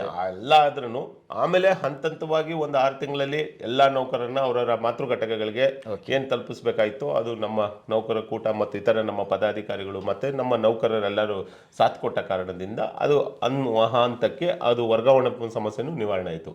ಬೇರೆ ನಿಗಮ 3 ನಿಗಮ ಮಂಡಳಿ BMTC ಹೊರತುಪಡಿಸಿ ಬೇರೆ 3 ನಿಗಮಗಳಲ್ಲಿ ವಜಾಗೊಂಡ ನೌಕರರನ್ನ ಹಂತವಂತೆ ಕೆಲಸಕ್ಕೆ ತಗೊಂಡ್ರು. ಆದರೆ BMTCಯಲ್ಲಿ ಮಾತ್ರನೇ ಒಂದು ರೀತಿಯಲ್ಲಿ ಏನೋ ಎಪಿಸೆಂಟರ್ ಅನ್ನೋ ಹೇಳುವ ಮಾತುಗಳಲ್ಲಿ ಹೇಳ್ಕೊಂಡು ಇದುವರೆಗೂ ಇನ್ನೂ ವಜಾಗೊಂಡ ನೌಕರ ಸಮಸ್ಯೆನ ಜೀವಂತವಾಗಿ ಇಟ್ಕೊಂಡಿದ್ದಾರೆ ಸರ್. BMTCಯಲ್ಲಿ ಮಾತ್ರ ವಜಾಗೊಂಡರನ್ನ ಹಿಂದಕ್ಕೆ ತಗೊಂಡಿರೋದ್ರಿಂದ ನಾವು ಕೋರ್ಟ್ಗಳ ಮುಖಾಂತರ ಮತ್ತೆ ಬೇರೆ ಜಂಟಿ ಒಳಗಡೆ ಬಂದಿದ್ದೀವಿ. ಇನ್ನು ಕೋರ್ಟ್ಗಳಲ್ಲಿ ಸುಮಾರು 400ಕ್ಕೂ ಹೆಚ್ಚು ನೌಕರರು ನಾವಿನ್ನು ಕೋರ್ಟ್ಗಳಲ್ಲಿ ಇನ್ನು ಓಡಾಡ್ತಾ ಇದ್ದೀವಿ. ಸೊ ಇವೆಲ್ಲ ಬೆಳವಣಿಗೆಗಳಾಗಿ ಕೊನೆಗೂ ಮುಷ್ಕರವನ್ನ ಕೋರ್ಟಲ್ಲಿ ಹೈಕೋರ್ಟ್ನ ಪ್ರವೇಶದಿಂದ ನಮಗೆ ಮತ್ತೆ ನಾವು ಎಲ್ಲರೂ ಕೆಲಸಕ್ಕೆ ಹಾಜರಾದ್ವಿ. ಅವಾಗಲೂ ಸರ್ಕಾರದ ಹತ್ರ ನಾವು ಕೇಳ್ಕೊಂಡಿದ್ದು ಈ ಏನು ಮುಷ್ಕರದ ಸಮಯದಲ್ಲಿ ಏನು ಡ್ಯಾಮೇಜ್ ಆಗಿತ್ತು ಅದನ್ನು ಸರಿ ಮಾಡಿಕೊಡಿ ಮತ್ತೆ ಕೊಟ್ಟ ಭರವಸೆಯನ್ನು ಈಡೇರಿಸಿ ಅಂತ ಕೊನೆಯವರೆಗೂ ನಾವು ಸರ್ಕಾರದ ಬಳಿಯಲ್ಲಿ ಮನವಿಗಳನ್ನು ಮಾಡ್ಕೊಂಡೇ ಬಂದ್ವಿ. 2023 ಅವರು ಇನ್ನೇನು ಚುನಾವಣೆಗೆ ಹೋಗ್ಬೇಕಾದ್ರೂ ಸಹ ನಮ್ಮ ಹೋರಾಟಗಳನ್ನ ಮುಂದುವರ್ಸ್ಕೊಂಡು ಬಂದಿದ್ವಿ. ಸೈಕಲ್ ಜಾಥಾ ಆಗಿರ್ಬೋದು, ನಾನಾ ಸಮಾವೇಶಗಳಾಗಿರ್ಬೋದು, ಬೆಳಗಾಮಲ್ಲಿ ಉಪವಾಸ ಸತ್ಯಾಗ್ರಹಗಳು, ಇನ್ನು ಈ ಥರ ಎಲ್ಲ ಹೋರಾಟಗಳನ್ನ ಮಾಡ್ಕೊಂಡ್ಬಂದ್ರೂ ಸರ್ಕಾರಗಳು ಕೊಟ್ಟ ಮಾತನ್ನ ಉಳಿಸ್ಕೊಳ್ಳದೆ ಇಂದಿನ ಸರ್ಕಾರ ಕೇವಲ ಹೆಸರಿಗಂತ ಒಂದು 15% ಅಷ್ಟು ವೇತನವನ್ನು ಪರಿಷ್ಕರಣೆ ಮಾಡಿ ಅದರ 38 ತಿಂಗಳ ವೇತನದ ಹಿಂಬಾಕಿಯನ್ನು ಸಹ ಕೊಡದೆ ಅವರು ಸರ್ಕಾರವನ್ನ 15% ವೇತನವನ್ನು ಹೆಚ್ಚಿಗೆ ಮಾಡಿದ್ದಾರೆ. ಆದ್ರೆ 38 ತಿಂಗಳ ವೇತನ ಬಾಕಿ ಅದು 2020ರಿಂದ ಏನು ನಮಗೆ ಬರಬೇಕಾಗಿತ್ತು ಅದು 2023ರಲ್ಲಿ ಮಾಡಿ ಆ 23ವರೆಗೂ ಏನು ಕರ್ತವ್ಯ ನಿರ್ವಹಿಸಿರುವ ನಮ್ಮ ನೌಕರರಿಗೆ 38 ತಿಂಗಳ ಹಿಂದಿನ ವೇತನದ ಹಿಂಬಾಕಿ ಇಂದಿನ ಸರ್ಕಾರದ ಇದು ಬರೋದು ಕೊಡುಗೆ ಸರ್ ಅದು. ಸೊ ಅದೆಲ್ಲ ಸರ್ಕಾರ ಯಾವ್ದಿದ್ರು ಕೂಡ ನಿಮಗೆ ಒಂದು ಯೋಜನೆಯನ್ನು ತಂದಾಗ ಅದು ಕೊಡುವಂಥದ್ದು ಸರ್ಕಾರದ ಜವಾಬ್ದಾರಿ ಅದು. ಹೌದು. ಆದ್ರಿಂದ 38 ತಿಂಗಳ ವೇತನ ಹಿಂಬಾಕಿಯನ್ನು ಬಿಟ್ಟು ಬರೀ ವೇತನ ಪರಿಷ್ಕರಣೆ ಮಾಡಿದ್ದೆ 15% ಮಾಡಿ ಹೋಗಿದ್ದು. ಮೊದಲನೇದಾಗಿ ನಾವು ಈ ಹೋರಾಟಕ್ಕೆ ಇಳಿದಿದ್ದು ನೌಕರರು ಏನಕ್ಕಂದ್ರೆ ಸರ್ ನಮ್ಗೆ 4 ವರ್ಷಕ್ಕೊಂದು ಸಲ ವೇತನ ಪರಿಷ್ಕರಣೆ ಮಾಡೋದನ್ನ ಈ ಹಳೆಯ ಪದ್ಧತಿಯಲ್ಲಿ ನಡ್ಕೊಂಡ್ ಬರುತ್ತೆ. ಅದು ಟೈಮ್ ಟು ಟೈಮ್ ಅಂದ್ರೆ ಕಾಲಕ್ಕೆ 4 ವರ್ಷ ಆದ ನಂತರ ಆಗ್ತದೆಯಾ? ಅದು ಆಗಲ್ಲ ಸರ್. ಎಲ್ಲ ಚೆನ್ನಾಗಿದ್ದಾಗಲೂ ಸಹ 2012ರಲ್ಲಿ ನೋಡ್ಬೋದು ನೀವು, ಆಗಸ್ಟ್ ಸೆಪ್ಟೆಂಬರಲ್ಲೇ ನಮಗೆ ವೇತನ ಪರಿಷ್ಕರಣೆ ಆಗಿರೋದು. 2016ರಲ್ಲೂ ಸಹ ಇದೇ ಸಂಘಟನೆಗಳು ನಾವೇನು ಹೇಳ್ತಾ ನಾವು ಇದ್ವಿ ಮಾಡಿದ್ವಿ ಅಂತೇಳಿ ಆವಾಗಲೂ ಸಹ ಇವರೇ ಇದು. ಆವಾಗಲೂ ಅಕ್ಟೋಬರ್ ನವೆಂಬರ್ಗೆ ಆಗಿದ್ದು. ಮತ್ತೆ ಇವರು 40-45% ಬೇಕು ಅಂತ ಬೇಡಿಕೆ ಇಟ್ಕೊಂಡು ಹೋಗ್ತಾರೆ. ಅವ್ರು ಮಾಡ್ಕೊಂಬರೋದು ಎಷ್ಟು ಅಂದರೆ 10%, 12.5%, ಮೊನ್ನೆ 23ರಲ್ಲಿ 15%. ಯಾವುದೇ ಒಂದು ವೈಜ್ಞಾನಿಕವಾದ ಮಾನದಂಡಗಳನ್ನ ಉಪಯೋಗಿಸ್ಕೊಳ್ಳಲ್ಲ. ಬೆಲೆ ಏರಿಕೆಗಳ ಅನುಗುಣವಾಗಿ ವೇತನಗಳನ್ನ ಬಾಟಾ ಭತ್ಯೆಗಳನ್ನ ಪರಿಷ್ಕರಣೆ ಮಾಡುವಂಥ ಪದ್ಧತಿ ಇಲ್ಲ ಸರ್. KSRTC, BWSSB, KPTCL ನಾವು 3 ಮಾತ್ರ ಅಗ್ರಿಮೆಂಟ್ ಪದ್ಧತಿಲಿರೋದು. ಇದರಲ್ಲಿ BWSSB ಮತ್ತೆ KEB ಅವರು ಸರ್ಕಾರಿ ನೌಕರಿಗಿಂತ 17-18% ಹೆಚ್ಚಿನ ವೇತನಗಳನ್ನ ಪಡಿತಾ ಇದ್ದಾರೆ. ಸರ್ಕಾರಿ ನೌಕರಿಗಿಂತ, ನಮಗಿಂತ ಅಲ್ಲ, ಸರ್ಕಾರಿ ನೌಕರಿಗಿಂತ. ಒಂದು ವೈಜ್ಞಾನಿಕ ಮಾದರಿಯಲ್ಲಿ ಮಾಡ್ರಪ್ಪ, ನಮಗಿದು ಬೇಡ. ಈ 40 ವರ್ಷಗಳಿಂದ ನಡ್ಕೊಂಡ್ ಬರ್ತಾರೋ ಪರಿಷ್ಕರಣೆಯ ಒಂದು ಅವೈಜ್ಞಾನಿಕ ಪದ್ಧತಿ ಬೇಡ ಅನ್ನೋದಕ್ಕೋಸ್ಕರ ನೌಕರರು ಯಾವುದೇ ಸಂಘಟನೆ ನೋಡ್ಕೊಂಬರ್ಲಿಲ್ಲ ಸರ್. ನೊಂದು ಬೆಂದು ಇವರು ಒಂದು ಒಗ್ಗಟ್ಟಾಗಿ ಬಂದಂತ ವಿಚಾರ. ಸೊ ಅದಕ್ಕೋಸ್ಕರ ನಾವು ಈ ವೇತನ ಪರಿಷ್ಕರಣೆ ಬೇಡ ಅನ್ನೋದನ್ನು ಕೇಳಿದ್ದು. ಸೊ ಇಂದಿನ ಸರ್ಕಾರಗಳು ಮಾಡದೇ ಇದ್ದಾಗ ನಮಗೆ ವಿಧಿ ಇಲ್ಲದೆ ಈಗ ಚುನಾವಣಾ ಪೂರ್ವ ಕಾಂಗ್ರೆಸ್ ಪಕ್ಷಕ್ಕೆ ಪ್ರಣಾಳಿಕೆಯಲ್ಲಿ ಅವ್ರಿಗೆ ನಮ್ಮ ಮನವಿಯನ್ನು ಕೊಟ್ಟಾಗ ಅವರು ಕೆಲವು ದಾಖಲೆಗಳನ್ನ ಕೇಳಿದ್ರು, ಅಂಕಿಅಂಶಗಳನ್ನ ಕೇಳಿದ್ರು. ನಾವೆಲ್ಲವನ್ನು ಅವ್ರಿಗೆ ಒದಗಿಸಿ ಕೊಟ್ಟ ನಂತರ ಅವರ ಪ್ರಣಾಳಿಕೆಯಲ್ಲಿ ಹಾಕಿದ್ರು ಸಾರಿಗೆ ನೌಕರರಿಗೂ ಸರ್ಕಾರಿ ನೌಕರಿಗಿರುವ ಸರಿಸಮಾನ ವೇತನ ಮತ್ತು ಇತರ ಸೌಲಭ್ಯಗಳನ್ನು ಕೊಡ್ತೀವಿ ಅನ್ನೋ ಮಾತನ್ನ ಅವರು ಪ್ರಣಾಳಿಕೆಯಲ್ಲಿ ಅಡಕ ಮಾಡಿದ್ರು. ತದನಂತರ ನಾವು ನಮ್ಮ ಕೆಲಸಗಳನ್ನ ಮಾಡಿದ್ವಿ. ಇದೆಲ್ಲ ಬೆಳವಣಿಗೆಗಳು ನಡೀತದೆ. ಸಾರಿಗೆ ಸಚಿವರೊಂದಿಗೆ ಮೊನ್ನೆ ನಾವು ಒಂದು ಮಾತನಾಡ್ತಿರುವಾಗ ಹೇಳಿದರು, ಏನು ಕೆಲವೊಂದಿಷ್ಟು ಮಂದಿ ವೇತನ ಪರಿಷ್ಕರಣೆ ಕೇಳ್ತಾ ಇದ್ದಾರೆ, ಕೆಲವೊಂದಿಷ್ಟು ಮಂದಿ ಸರಿಸಮಾನ ವೇತನ ಕೇಳ್ತಾ ಇದ್ದಾರೆ, ನಾವು ನೋಡಿಕೊಂಡು ಒಂದು ತೀರ್ಮಾನವನ್ನು ತೆಗೆದುಕೊಳ್ತೀವಿ ಅಂತ. ನೀವೇನಾದರೂ ಅವರಿಗೆ ನಿಮ್ಮ ಮನೆಯನ್ನು ಮತ್ತೊಮ್ಮೆ ಅವರಿಗೆ ನೆನಪು ಮಾಡುವಂಥದ್ದು ಅಥವಾ ಅವ್ರನ್ನ ಕಾಂಟ್ಯಾಕ್ಟ್ ಮಾಡುವಂಥದ್ದು ನಿಮಗೆ ಅವರು ಅಥವಾ ಸರ್ಕಾರದಿಂದ ನಿಮಗೆ ಸಿಕ್ಕಿರುವಂಥ ಭರವಸೆ ಏನು ಸರ್? ಇದು ಸರ್ಕಾರ ರಚನೆ ಆಗಿದ್ದ ತಕ್ಷಣ ಯಾವಾಗ ಪ್ರಣಾಳಿಕೆಯಲ್ಲಿ ಬಂತು ಆವತ್ತು ನಮ್ಮ ಸಾರಿಗೆ ನೌಕರರು ಇವರ ಹಿಂದಿನ ಸರ್ಕಾರದಲ್ಲಿ ಇವರು ಸಿದ್ದರಾಮಯ್ಯ ಸರ್ಕಾರ ಸಾಹೇಬ್ರೆ ನಮ್ಮ ಮುಖ್ಯಮಂತ್ರಿಗಳಾಗಿದ್ದಾಗ ಆ ಸಮಯದಲ್ಲಿ ಅವರು ಸುಮಾರು 165 ಪ್ರಣಾಳಿಕೆ ಭರವಸೆಯನ್ನು ಕೊಟ್ಟಿದ್ದರು. ಅದರಲ್ಲಿ 158 ಪ್ರಣಾಳಿಕೆ ಭರವಸೆ ಈಡೇರಿಸಿದ್ರು. ಕೊಟ್ಟ ಮಾತನ್ನು ಉಳಿಸ್ಕೊಳ್ಳುವಂಥ ಸರ್ಕಾರ ಹೆಸರು ಪಡೆದಂಥ ಮಾನ್ಯ ಮುಖ್ಯಮಂತ್ರಿಗಳು ಇರಬೇಕಾದ್ರೆ 2013ರಿಂದ 18ರವರೆಗೆ ನಡೆದಿದೆ. 18ರವರೆಗೂ ಅವರೇ ಇದ್ದಾಗ ಮತ್ತು ಆವಾಗ ನಮ್ಮ ಸಾರಿಗೆ ಸಚಿವರಾದ ರಾಮಲಿಂಗಾರೆಡ್ಡಿ ಸಾಹೇಬ್ರೆ ಆ ಟೈಮಲ್ಲೂ ಸಾರಿಗೆ ಸಚಿವರಾಗಿದ್ದರು. ಸೊ ಇವರೆಲ್ಲರ ಒಂದು ಸರ್ಕಾರದ ಮೇಲೆ ನಂಬಿಕೆಯಿಂದ ನಾವು ನಮ್ಮ ವಿಚಾರಗಳಲ್ಲಿ ನಂಬಿಕೆ ಇಟ್ಟು ನಾವು ಅವ್ರಿಗೆ ಏನು ನಮ್ಮ ಅಳಿರಿ ಸೇವೆ ಕೊಡಬೇಕಾಯ್ತೋ ಚುನಾವಣಾ ಸಮಯದಲ್ಲಿ ಮಾಡಿದ್ದೀವಿ. ಸೊ ನಮ್ಮ ಪ್ರಯತ್ನದ ಫಲ ಮತ್ತು ದೇವರ ಕೃಪೆನೋ ಏನೋ ಒಂದು ಇದರಲ್ಲಿ ಸರ್ಕಾರ ಬಹುಮತದಲ್ಲಿ ಸರ್ಕಾರ ನಡೆಸ್ತಾ ಇದೆ. ನಾವು ಸರ್ಕಾರ ಆಡಳಿತಕ್ಕೆ ಬಂದ ಸಮಯದಿಂದ ಇಲ್ಲಿವರೆಗೂ ನಾವು ಎಲ್ಲ ಶಾಸಕರಿಗೂ ಸಚಿವರಿಗೂ ಮುಖ್ಯವಾಗಿ ನಮ್ಮ ಸಾರಿಗೆ ಸಚಿವರಿಗೆ ನಾವು ಎಲ್ಲ ರೀತಿಯಲ್ಲಿ ಅವರಿಗೆ ಮನವರಿಕೆಯನ್ನು ಮಾಡಿಕೊಟ್ಟಿದ್ದೀವಿ. ನಮ್ಮ ಕಷ್ಟಗಳನ್ನ ತಿಳಿಸ್ಕೊಟ್ಟಿದ್ದೀವಿ. ಒಂದು ಕಾರ್ಯಕ್ರಮಗಳನ್ನ ಮಾಡಿದ್ದೀವಿ, ಸಮ್ಮೇಳನಗಳನ್ನ ಮಾಡೋದ್ರ ಮುಖಾಂತರ ಮತ್ತು ಈ ಥರ ನಮ್ಮ ನೌಕರರೆಲ್ಲ ಒಟ್ಟುಗೂಡಿ ಅವ್ರಿಗೆ ಮನವಿಗಳನ್ನ ಸಲ್ಲಿಸೋದು ಎಲ್ಲ ಕೆಲಸಗಳನ್ನ ಮಾಡಿರೋದ್ರಿಂದ ಈಗ ಸಚಿವರಿಗೆ ಒಂದು ಹಂತದಲ್ಲಿ ಅರ್ಥ ಆಗಿದೆ. ಇದು ನಡೆದುಕೊಂಡು ಬರ್ತಾ ಇರೋದು ಅವೈಜ್ಞಾನಿಕ ಪದ್ಧತಿ ಆಗಿರೋದ್ರಿಂದ ಬಹುಪಾಲು ನೌಕರರು ಕೇಳ್ತಾ ಇರೋದು, ಬಹುಪಾಲು ನೌಕರರು ಮತ್ತು ಸಂಘಟನೆಗಳು ಮತ್ತು ಅಧಿಕಾರಿಗಳು ಸಹ ಇವಾಗ ಸರಿಸಮಾನ ವೇತನಕ್ಕೆ ಆಗ್ರಹಿಸ್ತಾ ಇದ್ದಾರೆ. 7ನೇ ವೇತನ ಆಯೋಗದ ಮಾದರಿಯಲ್ಲಿ ಅಂತ ಕೇಳ್ತಾ ಇರೋದಕ್ಕೆ ಕಾರಣ ಸೊ ನಮ್ಮ ಸಚಿವರು ಸಹ ಇದರ ಬಗ್ಗೆ ಮನವರಿಕೆ ಆಗಿರೋದ್ರಿಂದ ತಮ್ಮ ಒಂದು ಚಾನೆಲ್ನಲ್ಲಿ ನಾವು ಅವತ್ತು ಬಂದಿದ್ದೇವೆ, ಅವರು ನೌಕರರ ಹಿತಾಸಕ್ತಿಗೆ ಅನುಗುಣವಾಗಿ ಮಾಡ್ತೀವಿ ಅಂತ ಮಾತನ್ನ ಹೇಳಿದ್ದಾರೆ. ಹೌದು, ಕರೆಕ್ಟ್ ಅಲ್ವಾ? ನೌಕರ ಹಿತಾಸಕ್ತಿಯನ್ನ ಗಮನದಲ್ಲಿಟ್ಕೊಂಡು ತೀರ್ಮಾನ ತಗೊಳ್ತೇವೆ, ನೌಕರಿಗೆ ಒಳ್ಳೆಯದಾಗುವಂತ ತೀರ್ಮಾನ ತೆಗೆದುಕೊಳ್ತೇವೆ. ಸೊ ಆ ಒಂದು ವಿಚಾರದಲ್ಲಿ ಅವರು ಸಾರಿಗೆ ಸಚಿವ ರಾಮಲಿಂಗಾರೆಡ್ಡಿ ಸಾಹೇಬರು ಸುಮಾರು 40 ವರ್ಷಗಳ ಸುದೀರ್ಘ ಅನುಭವವುಳ್ಳವರು. ಮತ್ತು ನೌಕರರು ಮತ್ತು ಅವರ ಕಷ್ಟಗಳನ್ನು ನೋಡಿಕೊಂಡು 2 ಬಾರಿ ಅವರು ಸಾರಿಗೆ ಸಚಿವರಾಗಿದ್ದರಿಂದ ಅವ್ರಿಗಿಂತ ನಮ್ಮ ಕಷ್ಟಗಳನ್ನ ನಮ್ಮ ದುಬ್ಬಾಲುಗಳನ್ನ ಅರ್ಥ ಮಾಡ್ಕೊಳ್ಳೋರು ಬೇರೊಬ್ರು ಇಲ್ಲ ಅಂತ ನಾವು ಅರ್ಥ ಮಾಡ್ಕೊಂಡಿದ್ದೀವಿ. ಸೊ ನೌಕರರ ಹಿತದೃಷ್ಟಿ ಅಂತ ಹೇಳಿರೋದ್ರಿಂದ ನಿಮ್ಮ ಚಾನಲ್ ಮುಖಾಂತರನೇ ನಮಗೆ ಈ ಬಾರಿ ಈ ಬಜೆಟ್ನಲ್ಲಿ ಸರಿಸಮಾನ ಆಗೋ ಒಂದು ವಿಚಾರದಲ್ಲಿ ಯಾವುದೇ ಅನುಮಾನ ಇಲ್ಲ. ಅವರೂ ಸಹ ನಮಗೆ ನಾವು ಮತ್ತು ಈ ಥರ ಸಂಘಟನೆಗಳ ನಾಯಕರೆಲ್ಲರೂ ಅವರನ್ನು ಭೇಟಿ ಮಾಡಿದಾಗ ಅವರೂ ಸಹ ಹೇಳಿರೋದು, ನಾವು ಈ ಬಾರಿ ಸರ್ಕಾರಿ ನೌಕರಿಗೆ ಸರಿಸಮಾನ ವೇತನ ಕೊಡೋಕ್ಕೆ ಎಲ್ಲ ಪ್ರಯತ್ನಗಳನ್ನ ಮಾಡ್ತೀವಿ ಅಂತ ಭರವಸೆಗಳನ್ನ ನೀಡಿದ್ದಾರೆ. ಅದು ಯಾವ ರೀತಿಯಲ್ಲಿ ನಾವು ಮಾಡಿದ್ದೀವಿ ಎಲ್ಲದನ್ನು ನಾವು ಈಗಾಗಲೇ ನಾವು ಎಲ್ಲ ವಿಚಾರಗಳನ್ನ ನೌಕರರ ಮುಂದೆ ತೆರೆದಿಟ್ಟಿದ್ದೀವಿ. ಸೊ ನಂಬಿಕೆ ಅಂತೂ ಇದೆ ಸರ್, ಈ ಬಾರಿ ಸಾರಿಗೆ ಸಚಿವರು ನಮ್ಮ ಬೇಡಿಕೆಗಳನ್ನ ಈಡೇರಿಸ್ತಾರೆ ಅನ್ನೋ ನಂಬಿಕೆನೂ ಇದೆ. ಓಕೆ, ನಿಮಗೆ ಅರಿಯರ್ಸ್ ಜೊತೆ ಕೊಡಬೇಕು, ಅದರ ಜೊತೆಗೆ ಏನು ಈಗ ವೇತನ ಪರಿಷ್ಕರಣೆ ಮಾಡ್ತಾರೆ, ಪರಿಷ್ಕರಣೆದಕ್ಕಿಂತ ನಿಮಗೆ ಸರಿಸಮಾನ ವೇತನ ಬೇಕು ಅನ್ನೋಂಥ ಬೇಡಿಕೆ ನಿಮ್ದ ಸರ್? ಈಗ ಮೊದಲನೇದಾಗಿ 38 ತಿಂಗಳ ನೀವು ಹೇಳ್ದಂಗೆ ಯಾವುದೇ ಸರ್ಕಾರ ಇರಲಿ ಅದು ಸರ್ಕಾರ ಬದಲಾದ್ರೇನು ಸರ್ಕಾರನೇ ಅಲ್ವಾ? ಸರ್ಕಾರ. ಸೊ ಇಂದಿನ ಸರ್ಕಾರದ ಬಾಕಿಯನ್ನ ಮುಂದಿನ ಸರ್ಕಾರಗಳು ಕೊಡ್ಲೇಬೇಕು. ಮತ್ತೆ ಈ ವೇತನ ಪರಿಷ್ಕರಣೆ ಅನ್ನೋದಕ್ಕೋಸ್ಕರನೇ ನಾವು ಕಳೆದ 4-5 ವರ್ಷಗಳಿಂದ ಸುದೀರ್ಘ ಹೋರಾಟಗಳನ್ನ ನಡೆಸ್ಕೊಂಡ್ ಬರ್ತಾ ಇರೋದ್ರಿಂದ ಇದು ಅವೈಜ್ಞಾನಿಕ ಪದ್ಧತಿ ಆಗಿರೋದ್ರ ಕಾರಣ ನಾವು ಅಧಿಕಾರ ವರ್ಗದವರು ಎಲ್ಲರೂ ಬೇಷರತ್ತಾಗಿದ್ದನ್ನ ನಾವು ತಿರಸ್ಕಾರ ಮಾಡ್ತಾ ಇದ್ದೀವಿ. ನಮಗೆ ಬೇಡ, ಇದು ಈ ಅವೈಜ್ಞಾನಿಕ ಪದ್ಧತಿ ಬೇಡವೇ ಬೇಡ. ನಿಮಗೆ ಗೊತ್ತಿದೆ ಸರ್ ಬೆಳೆ ಏರಿಕೆಗಳು ಹೆಂಗೆ ಹೋಗ್ತಾ ಇದ್ದಾವೆ. ನಾವು ಬೆಳೆ ಏರಿಕೆಗಳ ಅನುಗುಣವಾಗಿ ಮತ್ತೆ ನಮ್ಮ ಮಕ್ಕಳದು ವಿದ್ಯಾಭ್ಯಾಸ ಈ ಥರ ಖರ್ಚು ವೆಚ್ಚಗಳು ಹೆಂಗ್ ಆಗ್ತಾ ಇದ್ದಾವೆ. ಇಂತಹ ಸಮಯದಲ್ಲಿ ಇನ್ನು ಯಾವ ಮಾನದಂಡಗಳು, ನಾನು ಮೊದಲನೇದಾಗಿ ನಮ್ಮ ಸಹೋದರ ಸಂಘಟನೆಗಳನ್ನ ಕೇಳ್ಕೊಳ್ಳೋದು, ಒಂದು ಮಾನದಂಡ ಇಟ್ಕೊಳ್ರಪ್ಪ. ಏನಕ್ಕೆ ಮಾನದಂಡಗಳಿಲ್ಲದೆ ನೀವು ಏನನ್ನು ಕೇಳ್ಕೊಂಡು ಹೋಗ್ತೇವೆ? ಈಗ ನೋಡಿ ಸರ್, ಕಳೆದ ಬಾರಿ 2012ರಲ್ಲಿ 45% ಅಂತ ಕೇಳಿದ್ರು. ಆವತ್ತು ಯಾವುದೇ ಈ ಕೂಟ ಅನ್ನೋ ಸಂಘಟನೆ ಇರಲಿಲ್ಲ. ಅವತ್ತು ನೀವೇ ಇದ್ರಿ, ಕೇಳಿದ್ದು 45% ವೇತನದ ಹೆಚ್ಚಳ ಪರಿಷ್ಕರಣೆ ಆಗ್ಬೇಕು ಅಂತ 3 ದಿನ ನಮಗೆ ಮುಷ್ಕರನ್ನ ಮಾಡಿಸಿದ್ರಿ. ನಾವು ಆ ಟೈಮಲ್ಲಿ ನೌಕರರಾಗಿದ್ದು ನಾವು ಮುಷ್ಕರನ್ನ ಮಾಡಿದ್ವಿ. ನೀವು ತಗೊಂಡ್ಬಂದಿದ್ದು 10% ಮೂಲ ವೇತನಕ್ಕೆ, ಒಟ್ಟು ವೇತನಕ್ಕಲ್ಲ, ಅಲ್ಲ DAಗೆ ಮರ್ಜ್ ಮಾಡಿ ಕೊಡಲ್ಲ. ಅದೇ ರೀತಿಯಲ್ಲಿ 16ರಲ್ಲೂ ಇವರ ಬೇಡಿಕೆ ಇದ್ದಿದ್ದು 45% ಅಷ್ಟು ವೇತನದ ಪರಿಷ್ಕರಣೆ ಆಗಬೇಕು ಅಂತ ಬಂದರು. ಆಮೇಲೆ ಏನು ಮಾಡಿದ್ರು, 12.5% ಮಾಡಿದ್ರು. ಅದು ಮೂಲ ವೇತನಕ್ಕೆ ಮಾಡ್ಕೊಂಡ್ಬಂದ್ರು.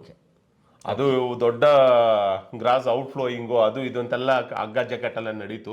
ಅದೆಲ್ಲ ನಡೆದು 12% ಮೂಲ ವೇತನಕ್ಕಾಗಿ ಕೊಟ್ಟರು. ಇನ್ನೊಂದು ವಿಚಾರ ಸರ್, ಏನಂತ ಹೇಳಿದರೆ, ಈಗ ಡ್ರೈವರ್ ಮತ್ತು ಕಂಡಕ್ಟರ್ ಹೆಚ್ಚಿನ ಒಂದು ಕೆಲಸ ಮಾಡುವಂಥದ್ದು ಗೊತ್ತಿದೆ. ಮತ್ತು ಮೋಸ್ಟ್ಲಿ ಇನ್ನು ಬಿಟ್ಟಿರುವಂಥದ್ದು ಅಂದರೆ ಡಿಪೋದಲ್ಲಿರುವಂಥವ್ರು ಕೆಲಸ ಮಾಡುವಂಥದ್ದು, ಅವರಿಗೆ ವೇತನ ಎಷ್ಟು ಸಿಗ್ತದೆ ಅಂದರೆ ಈಗ ಆರಂಭಿಕದಲ್ಲಿ ಈಗ ಜಾಯ್ನ್ ಆದಂಥವರಿಗೆ ಎಷ್ಟಿರ್ತದೆ, ಅಥವಾ ಸರ್ವಿಸ್ ಆದಮೇಲೆ ಎಷ್ಟಿರ್ತದೆ, ಈಗ ವೇತನ ಪಡಿತಿರೋದು ಎಷ್ಟು ಅವರು? ಸರ್ ನಾನು ಮೊದಲನೇದಾಗಿ ಸರ್ ಇದನ್ನೇ ಫಸ್ಟ್ 16 ಆಯ್ತು, ಅದನ್ನ 23ರಲ್ಲಿ ಏನು ಮತ್ತೆ ಪರಿಷ್ಕರಣೆ ಬೇಕು ಅಂತ ಹೋದಾಗ 25% ಪ್ಲಸ್ DA ಮರ್ಜ್ ಮಾಡಬೇಕು. BD ಅಂತ ನಮ್ಮಲ್ಲಿ ಸಪರೇಟ್ ಆಗಿರ್ತಾರೆ, ಅದನ್ನ ಮರ್ಜ್ ಮಾಡಿ 25% ಕೊಡಬೇಕು ಅಂತ ಕೇಳಿದ್ರು. ಆದ್ರೆ ಇವ್ರು ಕೊನೆಗೆ ತಗೊಂಡ್ಬಂದಿದ್ದು ಬರೀ ಮೂಲ ವೇತನಕ್ಕೆ 15% ಅಂತ ತಗೊಂಡ್ಬಂದ್ರು. 25 ಕೊಡ್ಲಿಲ್ಲ, 15% ಮೂಲ ವೇತನಕ್ಕೆ ಕೊಟ್ಟರು. ಇವಾಗ ನೀವು ಕೇಳ್ತಾ ಇದ್ದೀರಾ ನಮ್ಮ ಸಾರಿಗೆ ನೌಕರರ ವೇತನ ಎಷ್ಟಿದೆ ಅಂತ. ಸರ್ ಮೊದಲು ನಾವೆಲ್ಲ ಕೆಲಸಕ್ಕೆ ಸೇರಿದ ಸಮಯದಲ್ಲಿ 2 ವರ್ಷ ನಮಗೆ ತರಬೇತಿ ಅಂತ ಕೊಡ್ತಾ ಇದ್ರು ಸರ್. ತರಬೇತಿ ಅಂದ್ರೆ ನಮಗೇನು ಪಕ್ಕದಲ್ಲಿ ಇನ್ನೊಬ್ರು ಡ್ರೈವರ್ನ ಕುಣಿಸಿ ನಮಗೆ ಟ್ರೈನಿಂಗ್ ಕೊಡಲ್ಲ ಸರ್. ಕಂಡಕ್ಟರ್ಗೆ ಪಾರಪ್ಪ ನನ್ನ ಜೊತೆ ನಿಂತ್ಕೊಂಡು ನಾನು ಟಿಕೆಟ್ ಕೊಡೋದು ಹೆಂಗೆ ಅಂತ ತೋರಿಸ್ಕೊಡಲ್ಲ. ಅದಕ್ಕೆ KSRTC ಒಳಗೆ ಏನೋ ಅಂತಾರೆ ಶಬ್ದಕ್ಕೆ. ಮತ್ತೆ ತಾಂತ್ರಿಕ ಸಿಬ್ಬಂದಿಗಳಿಗೆ ಬಾರಪ್ಪ ನಾನು ಕೆಲಸ ಮಾಡ್ತಾ ಇರ್ತೀವಿ, ನೀವು ನೋಡ್ಕೊಳ್ಳಿ, ಬುಕ್ ತಗೊಂಡು ಬರ್ಕೊಳ್ಳಿ ಅಂತ ಅವ್ರಿಗೂ ಹೇಳಲ್ಲ. ಬಂದ ದಿನದಿಂದ ಸರ್ 2004 ನವೆಂಬರ್ 22 ನಾನು ಅಪಾಯಿಂಟ್ ಆದಾಗ ಡಿಪೋಗೆ ಹೋಗಿ ನನ್ನ ಅಪಾಯಿಂಟ್ಮೆಂಟ್ ಲೆಟರ್ ಕೊಟ್ಟಿದ ತಕ್ಷಣ ಬಸ್ ಕೈ ಕೊಟ್ಬಿಟ್ಟಿದ್ರು. ನಾನು ಮೊದಲನೇ ದಿನನೇ 4 ಗಂಟೆಗೆ ನಾನು ಡಿಪೋ ಜಾಯ್ನ್ ಆಗಿ 4:15ಗೆ ನಾನು ಬಸ್ ಆಪರೇಟ್ ಮಾಡಿದ್ದೀನಿ ರೂಟ್ ಮೇಲೆ. ನಮಗೆ ಯಾವ ತರಬೇತಿನೂ ಇಲ್ಲ. 2 ವರ್ಷ ನಮಗೆ 2,000 ರೂಪಾಯಿಗೆ ನಾವು ದುಡಿದಿದ್ದೀವಿ. ಸೊ ಆ ಪದ್ಧತಿ ಇಂಥ ಅನಿಷ್ಟ ಪದ್ಧತಿಗಳು ಸರ್ ಇವೆಲ್ಲ. ದುಡಿಸ್ಬಿಟ್ಟು ಅವ್ರಿಗೆ ಕೊಡುವಂಥದ್ರಲ್ಲಿ ಏನೋ ಮಧ್ಯಮ ವರ್ಗದಿಂದ ಕಡು ಬಡತಿಯಿಂದ ಏನೋ ಒಂದು ಉದ್ಯೋಗಕ್ಕೋಸ್ಕರ ಬರೋರು, ಏನೋ ಇದು ಸರ್ಕಾರಿ ನೌಕರಿಗಿರೋ ಎಲ್ಲ ಸವಲತ್ತುಗಳು ಸಿಗುತ್ತೆ ಅಂತ ಬರುವಂತ ಒಂದು ಯುವಕರಿಗೆ ನಾವು ನಿಜವಾಗ್ಲೂ ಇದೊಂಥರ ಕಣ್ಣಿಗೆ ಮಣ್ಣೆಚ್ಚುವಂಥದ್ದು, ಕಣ್ಣಿಗೆ ಬಟ್ಟೆ ಕಟ್ಟುವಂಥ ವಿಚಾರಗಳು ನಡೀತಾ ಇದ್ವು. ಸರ್ಕಾರ ನಿಗದಿ ಮಾಡುವಂಥ ಕನಿಷ್ಠ ವೇತನಕ್ಕಿಂತ ಕಡಿಮೆ ಇತ್ತು. ನಮ್ಮ ಹೋರಾಟಗಳಲ್ಲಿ ಆ ಒಂದು ಹೋರಾಟ ಇದನ್ನ 1 ವರ್ಷಕ್ಕೆ ಇಳಿಸಿದ್ದೀವಿ. ಈಗ 2 ವರ್ಷದಿಂದ 1 ವರ್ಷಕ್ಕೆ ಇಳಿಸಿದ್ದೀವಿ. ಸೊ ಮುಂದಿನ ದಿನಗಳಲ್ಲಿ ಅದು ಇನ್ನು ಮುಂದಕ್ಕೆ ಏನಾಗುತ್ತೋ ಅದನ್ನು ನೋಡೋಣ ಮುಂದಿನ ದಿನಗಳಲ್ಲಿ. ಸರ್ ಈಗ ಆ ರೀತಿಯಲ್ಲಿ ಈಗ 1 ವರ್ಷ ತರಬೇತಿ ಅವಧಿ ಮುಗಿದ ಮೇಲೆ ನಮಗೆ ಸಿಗುವಂಥ ಮೂಲ ವೇತನ ಬಂದು 19,880 ರೂಪಾಯಿ ಸರ್. ಒಬ್ಬ ಚಾಲಕನಿಗೆ ಮೊದಲ ತರಬೇತಿ ಮುಗಿದ ತಕ್ಷಣನೇ ಪ್ರೊಬೇಷನರಿ ಪೀರಿಯಡ್ ಮೊದಲ ತಿಂಗಳ ವೇತನ 19,880 ರೂಪಾಯಿ ನಮ್ಮ ಮೂಲ ವೇತನ. 6ನೇ ವೇತನ ಆಯೋಗದಲ್ಲಿ ಸರ್ಕಾರಿ ನೌಕರರ ಒಬ್ಬ ಚಾಲಕ ತಗೊಳ್ತಾ ಇದ್ದಿದ್ದು, ಅದು ಆ ಚಾಲಕ ಯಾರು ವಿಧಾನಸೌಧದಲ್ಲಿ ಕಾರು 30 ಕಿಲೋಮೀಟರ್ 40 ಕಿಲೋಮೀಟರ್ ಓಡಿಸುವಂತ ಒಬ್ಬ ಚಾಲಕರು ವಿತಿನ್ ಸಿಟಿಯಲ್ಲೇ ಓಡಾಡೋರಿಗೆ ಏನು ಅಧಿಕಾರಿಗಳನ್ನ ಕರ್ಕೊಂಡು ಹೋಗುವಂಥವ್ರಿಗೆ 21,400 ರೂಪಾಯಿ ಇತ್ತು ಸರ್.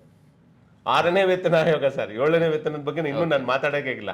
ಸೊ ನಾವಿನ್ನು 6ನೇ ವೇತನಕ್ಕೆ ಬರ್ಲಿಲ್ವಲ್ಲ. 19,880 ರೂಪಾಯಿ ನಮ್ಮ ಮೂಲ ವೇತನ. ಈಗ ಪ್ರೆಸೆಂಟ್ ನಾನು ಹೇಳ್ತಾ ಇರೋದು ಸರಿಸಮಾನ ವೇತನ ನಮ್ದು ಇನ್ನು 5ನೇ ವೇತನ ಆಜುಬಾಜಲ್ಲಿ ಇದ್ದೀವಿ ಅಂತ ಹೇಳ್ತಾ ಇದೀವಲ್ಲ, ಅದಕ್ಕೆ ಕಂಪ್ಯಾರಿಸನ್ ಕೊಡ್ತಾ ಇರೋದು. ಇನ್ನು 6ನೇ ವೇತನಕ್ಕೆ ನಾವು ಬಂದಿಲ್ಲ. 6ನೇ ವೇತನ ಆಯೋಗದಲ್ಲಿ ಸರ್ಕಾರಿ ನೌಕರ ಚಾಲಕರ ಒಂದು ವೇತನದ ಮೂಲ ವೇತನ ಬಂದು 21,400. ಆದ್ರೆ ಅಟ್ ಪ್ರೆಸೆಂಟ್ ನಾವು ಪಡಿತಾ ಇರೋ ಮೂಲ ವೇತನ ಬಂದು 19,880. ಅದು ಈಗ ಸುಮಾರು ಜಾಸ್ತಿ ಡಿಫರೆನ್ಸ್ ಇರಬಹುದು. ಈಗ 7ನೇ ವೇತನ ಆಯೋಗದಲ್ಲಿ ಸರ್ಕಾರಿ ನೌಕರ ಚಾಲಕನ ಮೂಲ ವೇತನ 34,100 ರೂಪಾಯಿ. ನೀವೇನು 19,000 ಇದ್ದೀರಿ. ಇನ್ನು 19,880 ರೂಪಾಯಿ. 6ನೇ ವೇತನ ಆಯೋಗಕ್ಕೂ ಟಚ್ ಮಾಡಲಿಲ್ಲ. ಒಬ್ಬ ನಿರ್ವಾಹಕನದು ಬಂದು 18,860 ರೂಪಾಯಿ.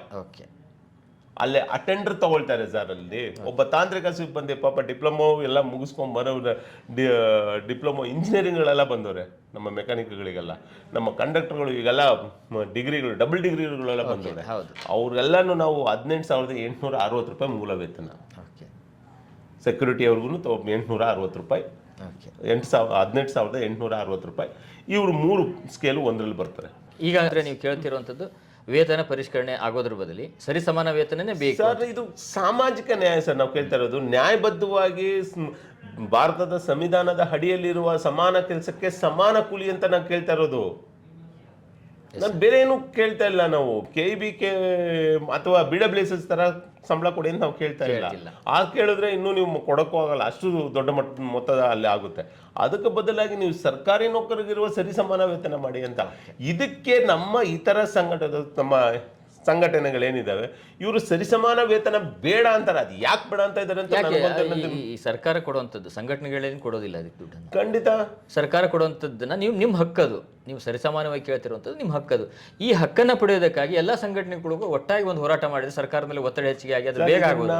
ನಮ್ಮ ಶಾಸಕರುಗಳು ಇತರರು ನಮ್ಮ ಅಧ್ಯಕ್ಷರುಗಳೆಲ್ಲ ಕೇಳ್ತಾರೆ, ಒಟ್ಟಾಗಿ ಕೇಳ್ರಪ್ಪ, ಸರ್ಕಾರಕ್ಕೇನು ಕೊಡೋದಕ್ಕೇನು ದೊಡ್ಡ ವಿಚಾರ ಅಲ್ಲ. ಈಗ ನೀವು ಸರ್ಕಾರಿ ನೌಕರೇ ನೋಡಿ ಸರ್, ಕಳೆದ ಬಾರಿ ಒಂದು ಹೋರಾಟನ ಮಾಡ್ತೀವಿ ಅಂತ ಹಿಂದಿನ ಸರ್ಕಾರದಲ್ಲಿ ಗುಟುರು ಹಾಕಿದ ತಕ್ಷಣ, ಒತ್ತಡ ತಂದ ತಕ್ಷಣನೇ 17% ಅಷ್ಟು ಮಧ್ಯಂತರ ಪರಿಹಾರ ಕೊಟ್ಬಿಟ್ಟು ಅವರು ನಂತರ ಹಿಂದಿನ ಸರ್ಕಾರ ಬಂದಿದ ತಕ್ಷಣ ಅವರು ಹೋರಾಟ ಮಾಡ್ತೀವಿ ಅಂತ ಕರೆ ಕೊಟ್ಟಿದ್ದ ತಕ್ಷಣನೇ ವೇತನ ಆಯೋಗ ಎಷ್ಟು ಫಿಕ್ಸ್ ಮಾಡಿತ್ತು, 27% ಕೊಡಬೇಕಂತ ಏನು ಫಿಕ್ಸ್ ಮಾಡಿದ್ರು, ನಿಗದಿ ಮಾಡಿಸಿದ್ರು, ಅಷ್ಟನ್ನ 1 ಪಾಯಿಂಟ್ ಇಳಿಸ್ದಿರಂಗೆ 27% ಕೊಟ್ಟರು. ವಾರ್ಷಿಕ ಸರ್ಕಾರಿ ನೌಕರಿಗೆ 20,000 ಕೋಟಿವರೆ ಆಗುತ್ತೆ ಸರ್. ಓಕೆ, ಅದನ್ನು ಸರ್ಕಾರ ಕೊಡ್ತು. ಓಕೆ, ನಮ್ದೆಲ್ಲಾನು ಲೆಕ್ಕ ಹಾಕಿದ್ರು 1,300 ಕೋಟಿ ಆಜುಬಾಜಿ ಸರ್. ಓಕೆ, ಸರ್ಕಾರಿ ನೌಕರಿಗಿಂತ ಹೆಚ್ಚಿನ ಒತ್ತಡದಲ್ಲಿ ಹಗಲು ರಾತ್ರಿ ಅಂತ ದುಡಿತಾ ಇರೋರು ನಾವು ಕೇಳೋದ್ರಲ್ಲಿ ತಪ್ಪೇನಿದೆ? ಸಾಮಾಜಿಕ ನ್ಯಾಯ ಇದು. ಇದನ್ನ ಅರ್ಥ ಮಾಡ್ಸೋಕ್ಕೆ ನಾನು ಇತರ ನಮ್ಮ ಸಂಘಟನೆಗಳು ಏನು ಪರಿಷ್ಕರಣೆ ಅಂತ ಕೇಳಿದ್ರೆ, ಸರ್ ಈಗ ನೀವು ಕೇಳ್ದಿರೇನೆ ಅದಾಗಲ್ರಿ ಮಾಡಲ್ರಿ ಕೊಡಲ್ರಿ ಅಂದ್ರೆ ಸರ್ಕಾರ ತೀರ್ಮಾನ ತಗೊಳ್ಬೇಕು. ಅದು ಸರ್ಕಾರ ತೀರ್ಮಾನ ತಗೊಳ್ಳಿ ಸಮಯ, ನೀವ್ ಯಾಕೆ ಅದನ್ನ ಬೇಡ ಅಂತೀರಾ? ಸರಿಸಮಾನ ವೇತನ ಆದ್ರೆ ಈ 4 ವರ್ಷಕ್ಕೊಂದು ಸಲ ಈ ಹೋರಾಟಗಳ ಜಂಜಾಟ ಇರಲ್ಲ ಸರ್. ವರ್ಗಾವಣೆ, ವಜಾ, ಮತ್ತೆ ಅಮಾನತುಗಳು, ಇವೆಲ್ಲ ಸಮಸ್ಯೆಗಳು ನಿವಾರಣೆ ಆಗುತ್ತೆ. ಮತ್ತೆ ಸಾರಿಗೆ ಸಂಸ್ಥೆಗಳಿಗೆ ನಷ್ಟಗಳಿಗೆ 3-4 ದಿನ ಮುಷ್ಕರ ಆದಾಗ ನಷ್ಟ ಆಗೋದನ್ನ ತಪ್ಪಿಸ್ಬೋದು. ಸಾರ್ವಜನಿಕರಿಗೆ ಬಸ್ಸುಗಳಲ್ಲಿ ಪರದಾಡೋದನ್ನ ವಿಚಾರಗಳನ್ನ ತಪ್ಪಿಸ್ಬೋದು. ಸರ್ಕಾರಗಳು ಮುಜುಗರ ಆಗೋದನ್ನ ತಪ್ಪಿಸ್ಬೋದು. ಯಾಕೆ ನೀವು ಬೇಡ ಅಂತ ಇದ್ದಾರೆ? ಇವ್ರಿಗೆ ಶಾಶ್ವತ ಪರಿಹಾರ ಅನ್ನೋದೇ ಒಂದು ರೀತಿಯಲ್ಲಿ ಸತ್ತ ಮೇಲೆ ಸಿಗೋದೇ ಶಾಶ್ವತ ಪರಿಹಾರ ಅನ್ನೋ ರೀತಿಯಲ್ಲಿ ಮಾತಾಡ್ತಾರೆ ಕೆಲವು ನಾಯಕರುಗಳು. ನನಗೆ ನಗಬೇಕೋ ಅಳಬೇಕೋ ಇಂಥ ನಾಯಕರು. ಒಬ್ಬ ನೌಕರನ ವಿಚಾರದಲ್ಲಿ ಶಾಶ್ವತ ಪರಿಹಾರ ಅಂದ್ರೆ ಸಾಯ್ಬೇಕು ಅನ್ನೋದು ವಿಚಾರನೇ ಮಾತಾಡೋರಿಗೆ ಇನ್ನು ಇವ್ರು ಯಾವ ರೀತಿಯಲ್ಲಿ ಸಂಘಟನೆ ಕಟ್ಟುದ್ರು ಅಂದ್ರೆ ಇದನ್ನ ಸರಿಪಡಿಸ್ಕೊಳ್ಳೋಕೆ ಮತ್ತೊಮ್ಮೆ ಪ್ರಯತ್ನ ಮಾಡ್ತಾರೆ ಅಂದ್ರೆ ಅವರೆಲ್ಲ ಅಧ್ಯಕ್ಷ ಜೊತೆ ಒಂದು ಸರ್, ನಾವು ಒಂದೇ ವಿಚಾರ ಸರ್, ನಮ್ಮ ವಿಚಾರ ಏನಿದೆ ಸರಿಸಮಾನ ವೇತನ, ಇದು ಒಂದು ಏನು ಇದು ವಿಚಾರದಲ್ಲಿ ಬಂದ್ರೆ ನಾವು ಖಂಡಿತ ನಾವು ಯಾವುದೇ ರೀತಿಯಲ್ಲಿ ಇದು ಮಾಡಲ್ಲ. ನಾವು ನಮ್ಮ ಪದಾಧಿಕಾರಿಗಳು ಎಲ್ಲ ಕೂತು ಚರ್ಚೆ ಮಾಡಿ ಒಟ್ಟಾರೆ ನಾವು ಏನು ನಮ್ಗೆ ಸಮಸ್ಯೆ ಬಗೆಹರಿಬೇಕು ಸರ್. ಮುಂದಿನ ತಿಂಗಳ ಬಂದು ಬಜೆಟ್ ಮಂಡನೆ ಆಗ್ತದೆ, ಮಾರ್ಚಲ್ಲಿ ಮಂಡನೆ ಆಗ್ತದೆ. ಅಲ್ಲಿವರೆಗೆ ವೇಟ್ ಮಾಡ್ತೀರಾ ಅಥವಾ ಅದಕ್ಕಿಂತ ಮುಂಚೆ ಏನಾದರೂ ನೀವು ಸರ್ಕಾರಕ್ಕೆ ಒಂದು? ಸರ್, ನಾವು ಈಗಾಗಲೇ ಸಾರಿಗೆ ಸಚಿವರನ್ನ ಭೇಟಿ ಮಾಡಿದ್ದೀವಿ. ಸಾರಿಗೆ ಸಚಿವರು ಒಂದು ಕ್ಲಿಯರ್ ಆಗಿ ಹೇಳಿದ್ದಾರೆ, ನಿಮ್ಮ ಮುಂದೆನೇ, ನಿಮ್ಮ ಚಾನೆಲ್ ಮುಂದೆನೂ ಹೇಳಿರೋದು, ಮತ್ತೆ ನಮ್ಮ ಅಧಿಕಾರಿಗಳ ಸಂಘದವರು ಪದಾಧಿಕಾರಿಗಳ ಮುಂದೆ ಹೇಳಿರೋದು, ನಮಗೆ ಹೇಳಿರೋದು, ಅವರ ಮನೆಯಲ್ಲಿ ಸಭೆಗಳನ್ನ ಮಾಡಿದಾಗ, ಅವರ ಕಚೇರಿಗಳಲ್ಲಿ ಏನು ಸಭೆಗಳನ್ನು ಮಾಡಿದಾಗ ಅವ್ರು ಹೇಳಿರುವಂಥ ಮಾತುಗಳು, ನಾವು ಈ ಬಾರಿ ಸಾರಿಗೆ ನೌಕರರಿಗೆ ಕೊಟ್ಟಂಥ ಭರವಸೆನ ಈಡೇರಿಸ್ತೀವಿ. ಬಹುಪಾಲು ನೌಕರರ ಬೇಡಿಕೆ ಏನಿದೆ ಅದನ್ನು ಈಡೇರಿಸುವ ನಿಟ್ಟಿನಲ್ಲಿ ಕೆಲಸಗಳನ್ನ ಮಾಡ್ತಾ ಇದ್ದೀವಿ. CM ಅವ್ರ ಜೊತೆಲಿ ಮಾತುಕತೆಗಳು ನಡೀತಾ ಇದ್ದಾವೆ. ಸೊ ಎಲ್ಲೋ ಒಂದು ರೀತಿಯಲ್ಲಿ ನಮ್ಮ ಮಾನ್ಯ ಸಾರಿಗೆ ಸಚಿವರು ನಮ್ಮ ಕಷ್ಟ ನಷ್ಟಗಳನ್ನೆಲ್ಲ ತಿಳಿದವರು, ಅನುಭವಿಸಿದ್ರು, ನಮ್ಮನ್ನೇ ಈ ಸಾರಿ ಕೈ ಬಿಡಲ್ಲ ಅಂತ ಭರವಸೆ ಇದೆ. ಅವರ ಮಾತುಗಳು, ಅವರು ಮಾಡ್ತಾ ಇರುವಂಥ ಕೆಲಸಗಳಿಂದ ಗೊತ್ತಾಗುತ್ತೆ. ಅದಕ್ಕೋಸ್ಕರ ನಾವು ಅವ್ರು ಹೇಳಿರೋದು ಬಜೆಟ್ ನಾವು ಏನಿಗೂ ನಾವು ಒಂದು ಏನು ಹಣಕಾಸಿನ ಹೊಂದಾಣಿಕೆ ಮಾಡ್ಕೊಳ್ಳೋದು, ಇವೆಲ್ಲನೂ ದೊಡ್ಡ ಕೆಲಸ ಇದೆ ಸರ್. ಒಂದು ಈ ರೀತಿಯಲ್ಲಿ ಒಂದು ರೀತಿಯಲ್ಲಿ ಇತಿಹಾಸ ಸೃಷ್ಟಿ ಆಗುತ್ತೆ. ಇದು ಇತಿಹಾಸ. ಭಾರತಕ್ಕೆ ಸ್ವಾತಂತ್ರ್ಯ ಹೆಂಗು ಸಿಕ್ಕಾಗ ಏನು ಸಂಭ್ರಮ ಪಡ್ತಾರೋ ನಮ್ಮ ಜನ, ನಮ್ಮ ನೌಕರರು, ನಮ್ಮ ಜನ, ದೇಶದ ಜನ ಪಟ್ಟಲ್ಲ, ಅದೇ ರೀತಿಯಲ್ಲಿ ಸಾರಿಗೆ ಸಚಿವರು ಈ ಸರಿಸಮಾನ ವೇತನ ಮಾಡಿ ಈ ಅವೈಜ್ಞಾನಿಕ ಪದ್ಧತಿಯನ್ನು ಕೈ ಬಿಟ್ರೆ ನಿಜಕ್ಕೂ KSRTCಗೆ ಮತ್ತೊಂದು ಸಲ ಸ್ವಾತಂತ್ರ್ಯ ಬಂದಂಗೆ ಸರ್. ಅದೊಂದು ದೊಡ್ಡ ಸಡಗರ ಹಬ್ಬದ ವಾತಾವರಣ. ನಾವು ನಮ್ಮ ಕುಟುಂಬ ಸದಸ್ಯರು ಎಲ್ಲರೂ ಜಾತಕ ಪಕ್ಷದಿಂದ ಕಾತರದಿಂದ ಕಾಯ್ತಾ ಇದ್ದೀವಿ. ಸೊ ಅವ್ರು ಹೇಳಿದಂಥ ಮಾತುಗಳು, ಅವ್ರು ಕೊಟ್ಟಂಥ ಭರವಸೆ ಮೇಲೆ ನಂಬಿಕೆ ಇಟ್ಟು ಬಜೆಟ್ವರೆಗೂ ನಾವು ಕಾಯ್ತಿದ್ದೀವಿ ಸರ್. ವೇತನ ಪರಿಷ್ಕರಣೆ ಮಾಡಬೇಕು ಅಂತಿದ್ದಿದ್ರೆ ಹಿಂದಿನ ಬಾರಿನೇ ಮಾಡ್ಬೋದಾಗಿತ್ತು. ಆದರೆ ಅವರು ವಿಚಾರಗಳು, ಮಾನ್ಯ ಸಾರಿಗೆ ಸಚಿವರು ನಮಗೆ ಕೊಟ್ಟಂಥ ಮಾತುಗಳು, ಅವರು ಬೇರೆ ಬೇರೆ ಕಡೆಯಲ್ಲಿ ನಿಮ್ಮ ಕಾರ್ಯಕ್ರಮಗಳಲ್ಲಿ ಬೇರೆ ಬೇರೆ ಕಡೆಯಲ್ಲಿ ಹೇಳಿರೋ ಥರ ನೌಕರರ ಹಿತದೃಷ್ಟಿಯಿಂದ ಮಾಡ್ತೀವಿ ಅಂತ ಹೇಳಿದ್ರೆ, ಅವರು ಪರಿಷ್ಕರಣೆ ಮಾಡಂಗಿದ್ರೆ ಅವ್ರು ಯಾವತ್ತೂ ಹಂಗೆ ಮಾಡ್ಬೋದಾಗಿತ್ತು. ಆದರೆ ಅವರ ಮನಸ್ಸಲ್ಲಿ ಆ ವಿಚಾರ ಇಲ್ಲ ಅನ್ನೋದು ಸ್ಪಷ್ಟವಾಗಿ ಕಾಣಿಸ್ತಾ ಇದೆ. ಸೊ ಬಜೆಟ್ವರೆಗೂ ಯಾಕೆ ಕಾಯ್ತಾ ಇದ್ದಾರೆ? ಮತ್ತು ಒಬ್ಬರು ಮುಖ್ಯಮಂತ್ರಿಗಳು ಇರಬೇಕಾದ್ರೆ ಅವ್ರ ಹತ್ರನೂ ಅವರು ಸಜೆಷನ್ನು ಮತ್ತು ಅವ್ರ ವಿಚಾರಗಳೆಲ್ಲ ತಿಳಿಸ್ಬೇಕಾಗುತ್ತೆ. ಹಣಕಾಸಿನ ಹೊಂದಾಣಿಕೆ ಮಾಡ್ಕೊಳ್ಳೋದಕ್ಕೋಸ್ಕರ ಬಜೆಟ್ವರೆಗೂ ಅವ್ರು ಕೇಳಿದ್ದಾರೆ. ಸೊ ಬಜೆಟಲ್ಲಿ ನಮಗೆ ಪೂರ್ಣ ನಂಬಿಕೆ ಇದೆ ಈ ಬಾರಿ ಸಾರಿಗೆ ಸಚಿವರು ಸಾರಿಗೆ ನೌಕರರ ಪಾಲಿನ ದೇವರಾಗ್ತಾರೆ ಅನ್ನೋದು ವಿಚಾರ ನಮಗೆ ಸಂಪೂರ್ಣವಾಗಿ ನಂಬಿಕೆ ಇದೆ. ತದನಂತರವೂ ಆಗಲಿಲ್ಲ ಅಂತ ಮಟ್ಟದಲ್ಲಿ ನಾವು ಮತ್ತೆ ನಮ್ಮ ಸಂಘಟನೆ ಒಕ್ಕೂಟ ಮಾಡ್ಕೊಂಡಿದ್ದೀವಿ. ನಾವು ಒಕ್ಕೂಟದ ಪದಾಧಿಕಾರಿಗಳೆಲ್ಲ ಕೂತು ಚರ್ಚೆ ಮಾಡಿ ಮುಂದಿನ ಬೆಳವಣಿಗೆ ಏನು ಮಾಡಬೇಕು ಅನ್ನೋದನ್ನು ನಿರ್ಧಾರ ಮಾಡ್ತೀವಿ ಸರ್.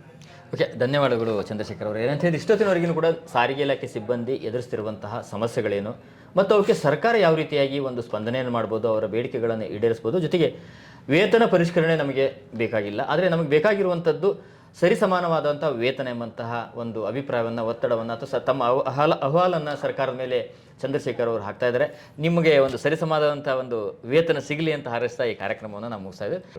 Thank you sir. ನಿಮ್ಮ ಒಂದು ಚಾನಲ್ನ ಮುಖಾಂತರ ನಮ್ಮ ಸಾರಿಗೆ ನೌಕರರ ಏನು ಹಲವು ವರ್ಷಗಳ ಬೇಡಿಕೆಗಳು ಏನಿದೆ, ಸರಿಸಮಾನ ವೇತನ ಮತ್ತು ಇತರ ವಿಚಾರಗಳೇನಿದ್ದಾವೆ ಅದೆಲ್ಲ ನಿಮ್ಮ ಚಾನಲ್ ಮುಖಾಂತರ ನಮ್ಮ ಸರ್ಕಾರಕ್ಕೆ ಮುಟ್ಲಿ, ಸಾರಿಗೆ ಸಚಿವರಿಗೆ ಮುಟ್ಲಿ, ಮತ್ತು ನಮ್ಮ ಸರ್ಕಾರಕ್ಕೆ ನಮ್ಮ ಸಾರಿಗೆ ನೌಕರ ಕಷ್ಟಗಳು ಅರ್ಥ ಆಗಿ ನಾವು ಕೇಳ್ತಾ ಇರೋ ಒಂದು ಸಾಮಾಜಿಕ ನ್ಯಾಯಬದ್ಧವಾದ ಬೇಡಿಕೆನ ಈಡೇರಿಸುವ ನಿಟ್ಟಿನಲ್ಲಿ ಪ್ರಣಾಳಿಕೆ ಭರವಸೆ ನಾವು ಕೇಳ್ತಾ ಇರೋದು, ಅದನ್ನು ಈಡೇರಿಸುವ ನಿಟ್ಟಿನಲ್ಲಿ ಕೆಲಸ ಆದರೆ ನಿಜಕ್ಕೂ ನಮಗಿಂತ ಅದೃಷ್ಟವಂತರು ಬೇರೆ ಇಲ್ಲ ಅಂತ ನಾನು ತಿಳಿಸ್ತಾ ಈ ಕಾರ್ಯಕ್ರಮಕ್ಕೆ ನಮ್ಮ ಆಹ್ವಾನ ನೀಡಿ ಇಷ್ಟೊತ್ತು ಮಾತಾಡೋದಕ್ಕೆ ಅವಕಾಶ ಮಾಡಿಕೊಡೋದಕ್ಕೆ ಧನ್ಯವಾದಗಳು ಸರ್.